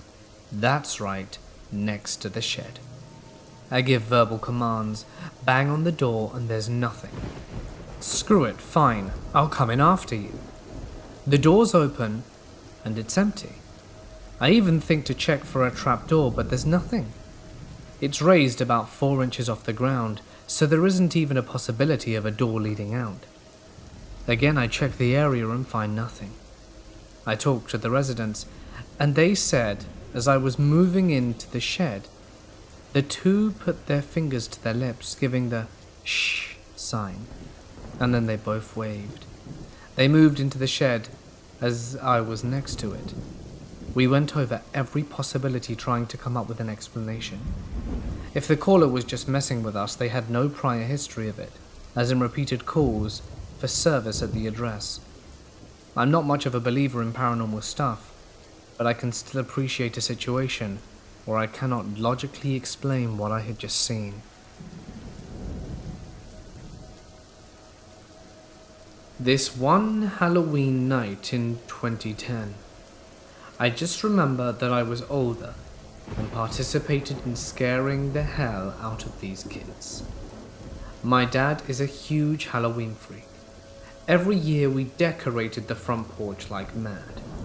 Basically, it looked like a Halloween store puked in our yard. We had people hide in the bushes and ambush kids, that kind of thing too. And after the night was done, my dad and I would unplug everything and take things that could be stolen inside. We had this one Halloween prop that sat on a table on the front porch next to our laughing skull. It was a pretty decently sized seance ball with an old hag head in it. It was motion activated. No big deal, right? So of course it starts making the creepy noise and old hag starts talking when we walk by it to unplug it. We unplug it and it abruptly shuts off when we take it inside. We take down more stuff, and as I was right behind my dad, he walked by the seance head, and like magic, it starts making the creepy noise and talking again. Now this thing is unplugged. The plug is off to the side of the ball with no outlet around. So no, it was not powered and it wasn't battery operated. I seriously thought my dad was messing with me, but he looked just as confused as I was. When he bent down to check it out, it once again abruptly stopped. He picked it up just to see if the off switch was set, and it was. Is it possible for leftover power to turn things back on even when it's been unplugged for a while? I know that batteries can cause this, but this was an electrically powered unit by a plug. I'm sure there's a logical explanation for this, isn't there? The summer going to my senior year of high school, my friends and I heard about a bonfire rave type party that some kids from a neighboring school were throwing. My friend Tyler knew the kid orchestrating the event and asked if we could come. They told us the more the merrier. The kids then told Tyler where and when the party was going to be. The party was a bit of a tradition. The seniors of the school had thrown the party at the same location in the middle of the woods near a national forest, in our area for the past few years. It was a sort of big deal. People would bring brews, drugs, and have a bonfire rave type party before senior year started. My group of friends were very excited to be going because we'd heard older kids from our school talk about how much fun it was going to be, and that many kids from neighboring schools would be there too, not just kids from the host school. The only problem was, we would have to go in separate groups. I had to work late, and Tyler did as well, as did one of our other friends, James. The day came and our big group of friends met up with the hosts of the events and followed them out there. They said it was pretty easy to find, but could see how someone could get lost as there were many 2-track turns that they had to go on, and if you missed one, you weren't going to make it to the location. I noted that, and picked Tyler up after work. We waited for James to get out of work, and headed out to the party at around 8 p.m.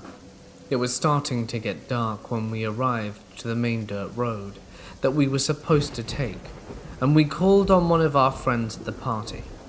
He gave us some vague directions as he was drunk and slurring his words. We got the gist of what he was saying and took off. After about 40 minutes of driving in the woods, we decided to call again and asked what we should be looking for. Our friend picked up, but he was too far gone. Luckily, a kid who had his wits about him took the phone and started talking to us. He asked if we were near the river. We had just crossed over it, and I told him that. He said that we were too far if we crossed the river, and should turn around and head back to the beginning, as we probably missed the very first turn in the darkness. We turned around and were heading back, but since I'm bad with directions, we made another wrong turn. But I thought we'd made it, as I saw a bright light up ahead. It looked like a bonfire, but was a lot smaller than I thought it would be. As we approached it, I noticed there was no clearing, as the host mentioned, where we could park our cars. There was also only one visible car, a big truck. I turned my lights off and used my parking lights as a source of visibility, because I was a little creeped out. Tyler and James asked if I was being a pussy, and told me to hurry up as they wanted to party. We got close, as I only saw a few people, maybe 5 or 6, and they all looked towards us. I parked the car, turned off the engine, and started to gather my drinks when James said, "The hell? They wearing robes?" A few of the people stood up, and it did indeed look like they were wearing black hooded robes. I was really worried at this point. It looked like we'd stumbled upon a cult in the middle of one of their meetings. The group of people started moving towards my truck. That's when I bitched out, turned on the car and got the hell out of there. I got my little Ranger turned around and was going as fast as I could to get away from the group of people. I thought we were good, but after a little while I saw headlights coming up behind us. I was worried because I didn't know what in the heck was up with the vehicle behind us. Were they friendly? Were they behind us if they were? Whatever it was, I was 100% against stopping and meeting said people. We were at least 40 minutes from the dirt road, and then another 30 from the civilization. We were in the middle of nowhere. The car was gaining on us, when all of a sudden it was black. No lights were behind us anymore. It was odd, and Tyler said they turned around.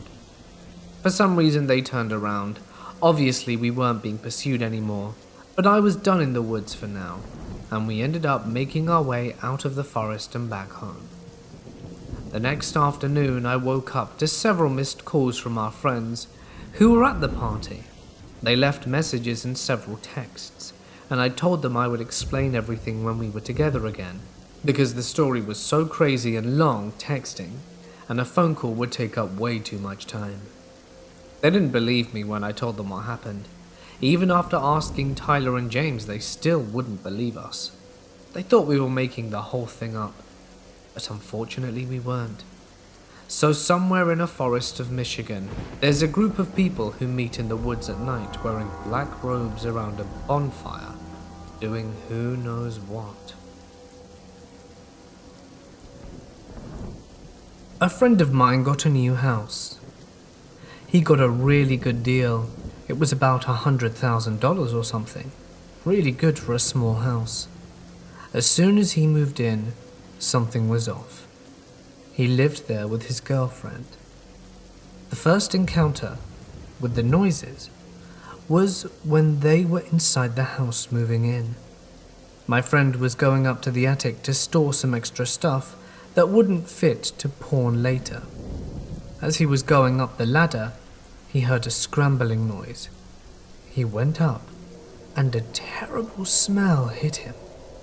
It was a 20-year-old house, and he thought nothing of it. After he went down, he heard something in the attic.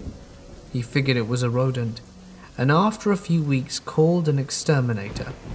The exterminator went up and found a bunch of coke, heroin, and every narcotic you can think of, just sitting there.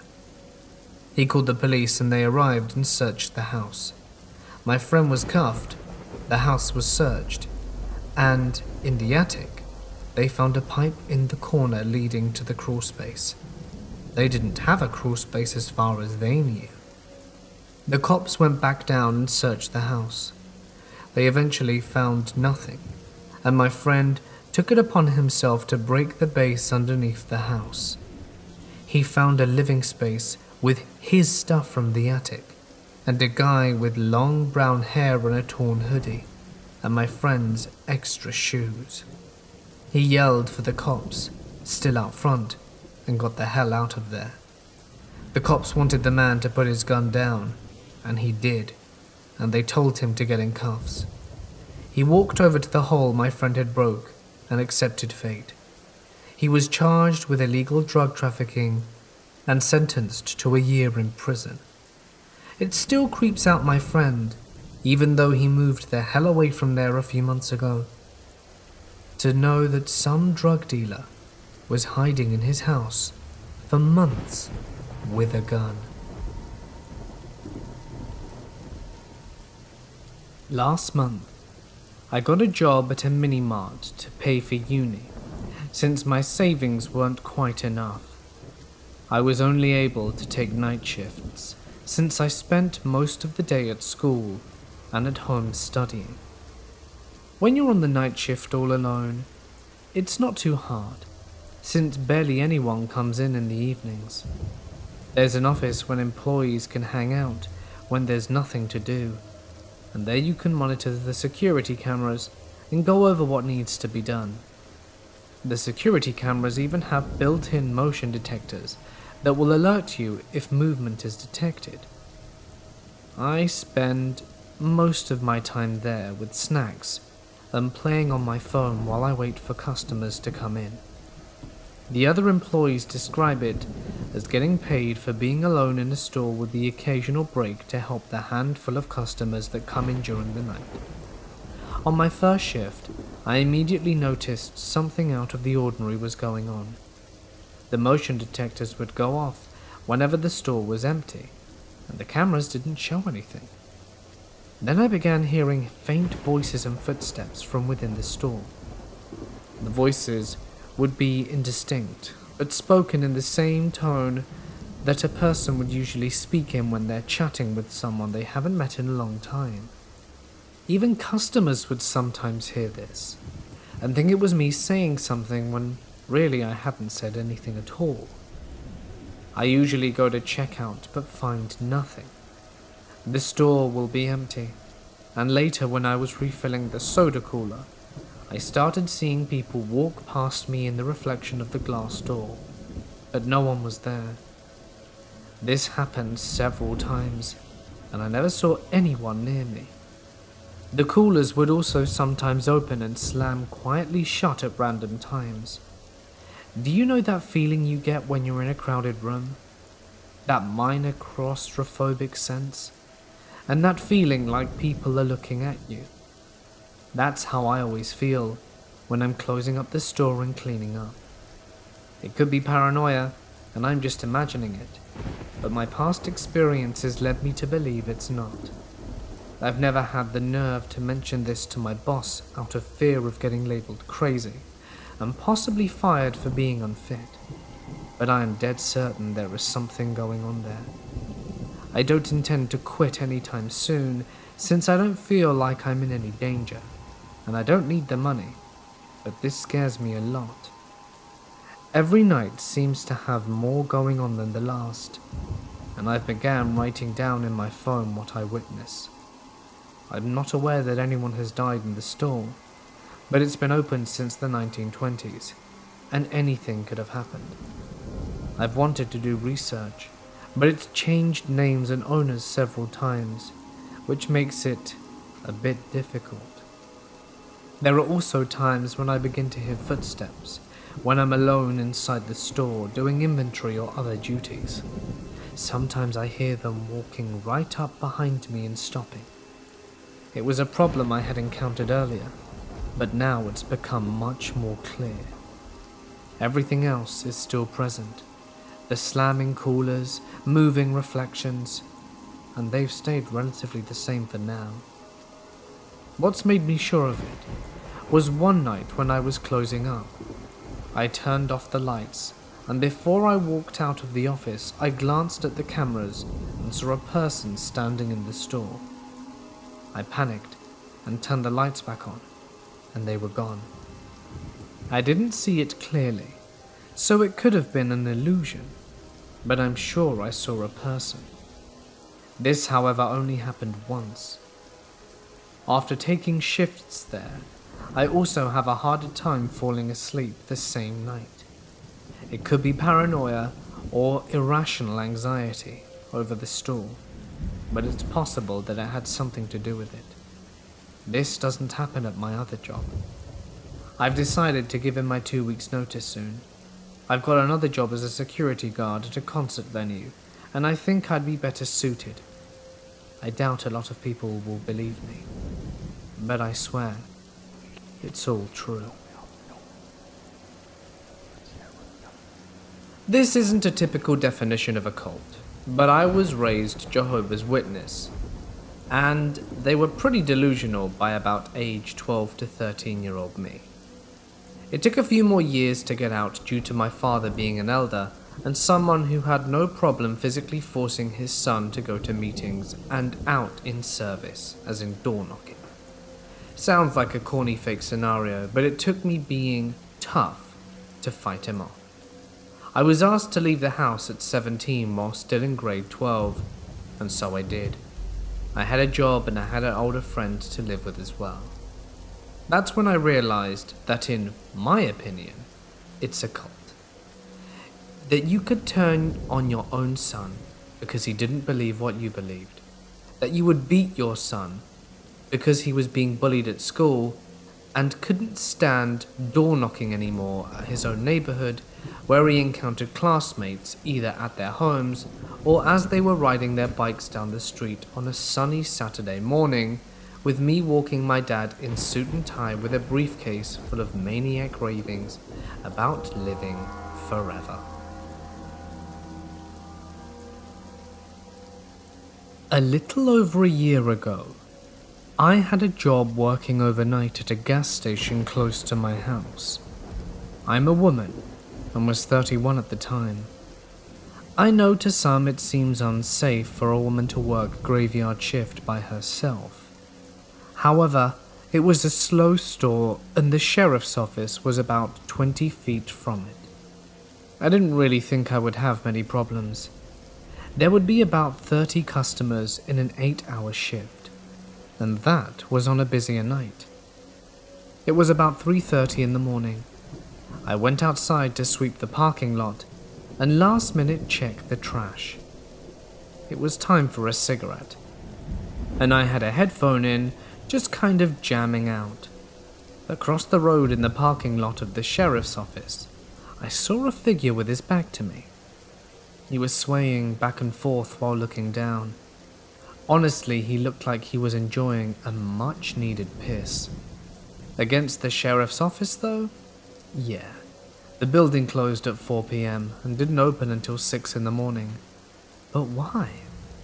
By the back of his ripped t-shirt, I remembered that he had come in about 4 hours earlier.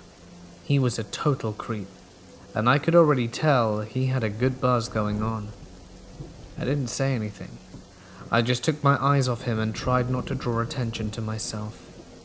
It was working, until a car pulled in. I was still outside as they pulled up. I saw him look at the car and then at me, and then back and forth again. As the customer was leaving, I walked her outside. I still had half a smoke burning, and I had left my dustpan outside with the squidgy. We both heard him start to swear angrily, and seemingly engage in an argument with himself. She looked across the road and told me to be careful. I made an awkward joke about him being the one who should be more afraid of me, or something to that effect. The man was still there but closer to the road, now facing the parking lot of my store. Whatever he's yelling was completely unintelligible. He was obviously very drunk and could barely stand straight, still swaying away. I didn't engage him, but I didn't take my eyes off him during this time either. I just slowly walked back into the store. Something about his face really bothered me. It had a darkness to it, but his eyes looked wild. My experience doing graveyard jobs has been that the crazy-eyed ones are the worst ones. I didn't like it at all and wanted no part in it. I had almost 3 hours to go, and 2 before any employees even got there. I instantly went on the computer and typed up a temporarily closed sign, just in case he wanted trouble. I was coming up to the counter and on my way to the doors when I saw that he had walked across the road to my side. I literally just barely got the second door locked when he stumbled into our very small parking lot. My hand mimed the hand signal for cut across my neck, basically saying, "Nope, sorry, you can't come in here, we're closed." I shook my head back and forth, hoping to discourage him further. He started walking away, but screamed something at me as he was walking. I don't mean he was grumpy and shouted at me or yelled. I mean, he was at an enraged volume and was violently throwing his hands everywhere. Definitely knowing I'm in the wrong shift of the wrong job, I got really skeeved out and decided to call the cops. It's a good thing too, because the minute I hung up with them, there he comes again up to the door. He starts pulling and banging on it. He backs up and runs into it, trying to ram it. Not that it would have done any good. I made the mistake of telling him that I'd called the cops, and his ass was about to be grass. I say I made the mistake of telling him, because once I'd said that, he took off. The police never found him. They drove around the road and surrounding neighborhoods for over an hour, but found no one. He was on foot, so I don't think he could have gone very far. He didn't harm me, and with them not finding him, I didn't fill out a police report or anything like that. I was safe behind thick glass doors that were locked for the rest of my shift. It just sucked. Maybe if I didn't warn him ahead of time, I wouldn't have ever spent the last 3 months of my job constantly looking over my shoulder. I never knew what the right choice was. I'm just glad that I don't work there anymore. The one and only paranormal thing that has ever happened to me was when I was around 14 years old, sitting on my couch in my basement alone watching TV. With no warning, I start hearing this low humming noise directly to my left, inches away, and every hair on my left side stands on end. I don't know how, but I had the balls to stand up, walk, and turn off the TV without a remote, and walk up the stairs. All the while I'm about to OD on adrenaline. Nothing but a noise and a feeling, but I vividly remember repeating in my head, "Something is right next to me." I never had another incident after that one.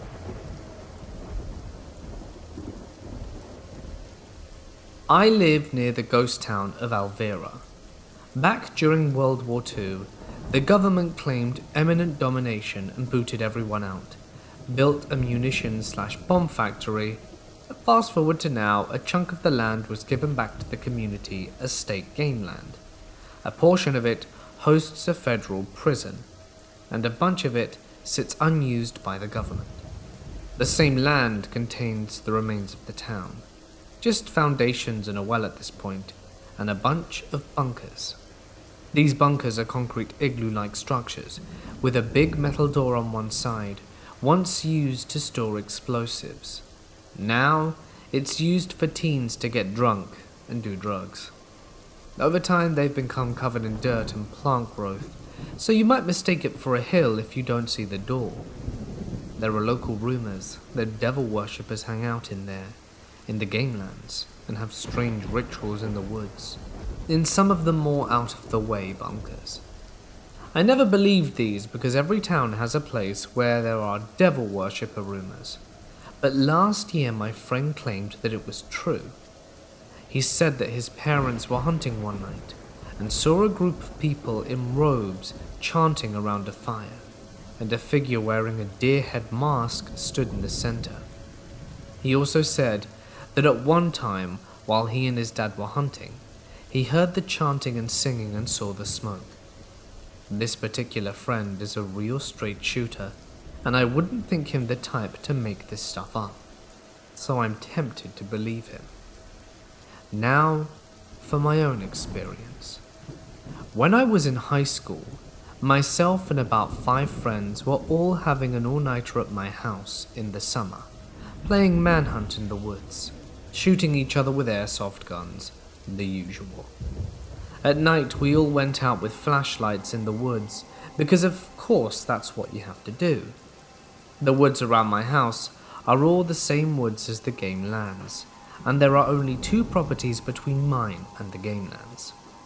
We saw an orange light through the woods, and I was pretty sure that there wasn't a house there. My friend said that it was the devil worshippers, and began trying to freak us out. I didn't believe in them, and even if I did, I knew that it wasn't that, but I played along to scare everyone. We went on a quest to find the devil worshippers and went towards the light. We left the path and began bushwhacking in the dark, now quite far from the house.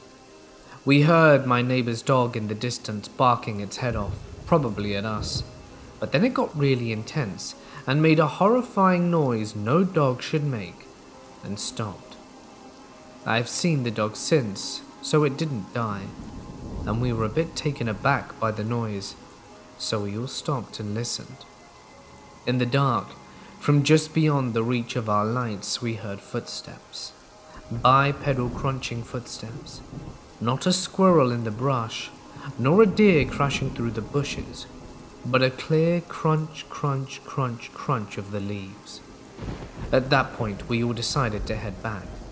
My friend and I wanted to keep going, but we didn't want to do it alone, so we conceded. We were all sleeping in the guest apartment over the garage, which is in a separate building from the house. It has one of those 70s style accordion doors halfway up the stairs, separating the upstairs area from the hallway and bathroom downstairs. Later that night, well after midnight, when we were all settled in and started to doze off, those of us who were still awake heard something brushing against the door from the other side.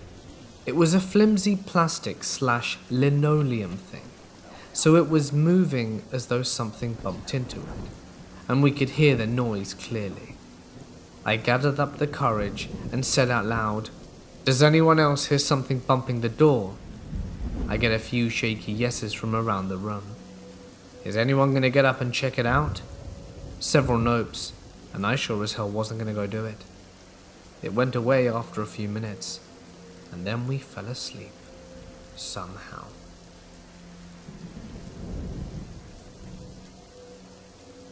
This happened around 3 years ago. I worked as a correctional officer for about 5 years in an old country jail. One night, while I was doing my rounds, I entered our high security unit. This unit was mostly for unruly and dangerous inmates who often liked to fight over others or who had high notoriety cases such as murders. It was 11 o'clock at night, and the lights were about to go off.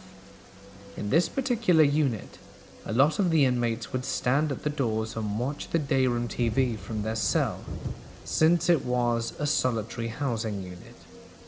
I finished my rounds downstairs, and I began climbing to the top tier. I glanced up at a near cell and saw an inmate watching TV from his door. I looked away and looked back, and in an instant he was gone. I walked up to the cell and looked in. It was a completely vacant cell. My stomach dropped. I had heard from co-workers and inmates often that the jail was definitely haunted, but this was my first personal experience with anything of that nature. I finished up my rounds and returned to my sergeant's office, where I told him about what I had experienced. Very calmly he asked which cell it was. I told him, number 7. He told me that about 15 years prior, an inmate had ended their own life in that exact cell after he was charged with the murder of his child. My sergeant was a young officer at the time and was the first on the scene. He told me that he truly believed that the inmate was framed for the murder, and the mother was truly the guilty one. The story gave me chills. Just about 20 minutes ago, This happened to me. I'm running express checkouts and playing Pokemon Go, so I'm walking kind of slow through the hotel. I had a lot of notes about disruptive rooms, so I was trying to stay quiet to listen in order to hear people being rowdy. I'm rounding the corner on the second floor and see an older man dressed in black pants, shoes, long sleeve shirt, and seemed to be elderly, but I only saw his white hair from the back. He was walking in the opposite direction towards the staircase at the end of the hall really slowly, which led me to believe he was even more elderly than I thought. I really didn't want to talk to him because it's 2:30 in the morning and it's quiet hours, so I slowed my pace a little bit. I only had one more room to give the express checkout, so I got down near the end of the hall and slipped it under the door. I was close enough that I could see into the stairwell, so both up and down the staircases. I was about 3 doors down, not far at all, and I noticed him standing just outside the doorway. As I got closer, he started moving to go upstairs, so I figured he heard me, or saw me, and was also feeling antisocial. I was going downstairs, so no harm in walking at normal speed. I got to the last section of the doors, and he's walking very slowly up the stairs. He was only on the 4th or 5th step, and I get closer to the door to the stairwell, and then it slams shut. I jump, because not only was it loud and unexpected, but also our doors have the thing on top that slows it down so it doesn't slam. My reflexes kicked in. I rush to open the door and see what's going on, with about 5 to 10 seconds max between all of this happening. I open the door, and the man is nowhere to be found. I look up the staircase and there wasn't a guy in sight. I got to the first landing to investigate more, and I see the guy turn the corner at the opposite end of the hall, a good 40 to 50 yards at the other end. There's no human way possible for someone to get to the bottom of the staircase on the 2nd floor, all the way to the opposite end of the hall on the next floor up in the few seconds it took me to see him. Even if it wasn't an elderly man, it's still impossible, and I would have heard footsteps if he were running. He even turned the corner, still walking very slowly. My hair is standing on end. I just hope for the sake of the guests that he's not some evil spirit or something. Freaked me right out. My mother responded to a call late one night. The neighbors said that there was activity in the house and no one lived there, so they were freaked out. My mum and her partner get in there and start going through the house to see if there's anyone there. Since there was no power, they went with flashlights. My mum went into a room and the flashlight went out, and she had a weird feeling like someone was watching her, so she left the room. They left and said they didn't find anything. The next day they get the same call, but this time during the day. They searched the house again, and my mum went back into the room where her flashlight went out and opened the closet door and found a voodoo or Santeria shrine. She thought the reason that her flashlight went out that night was because of that someone was doing some ritual there to get them away from the police.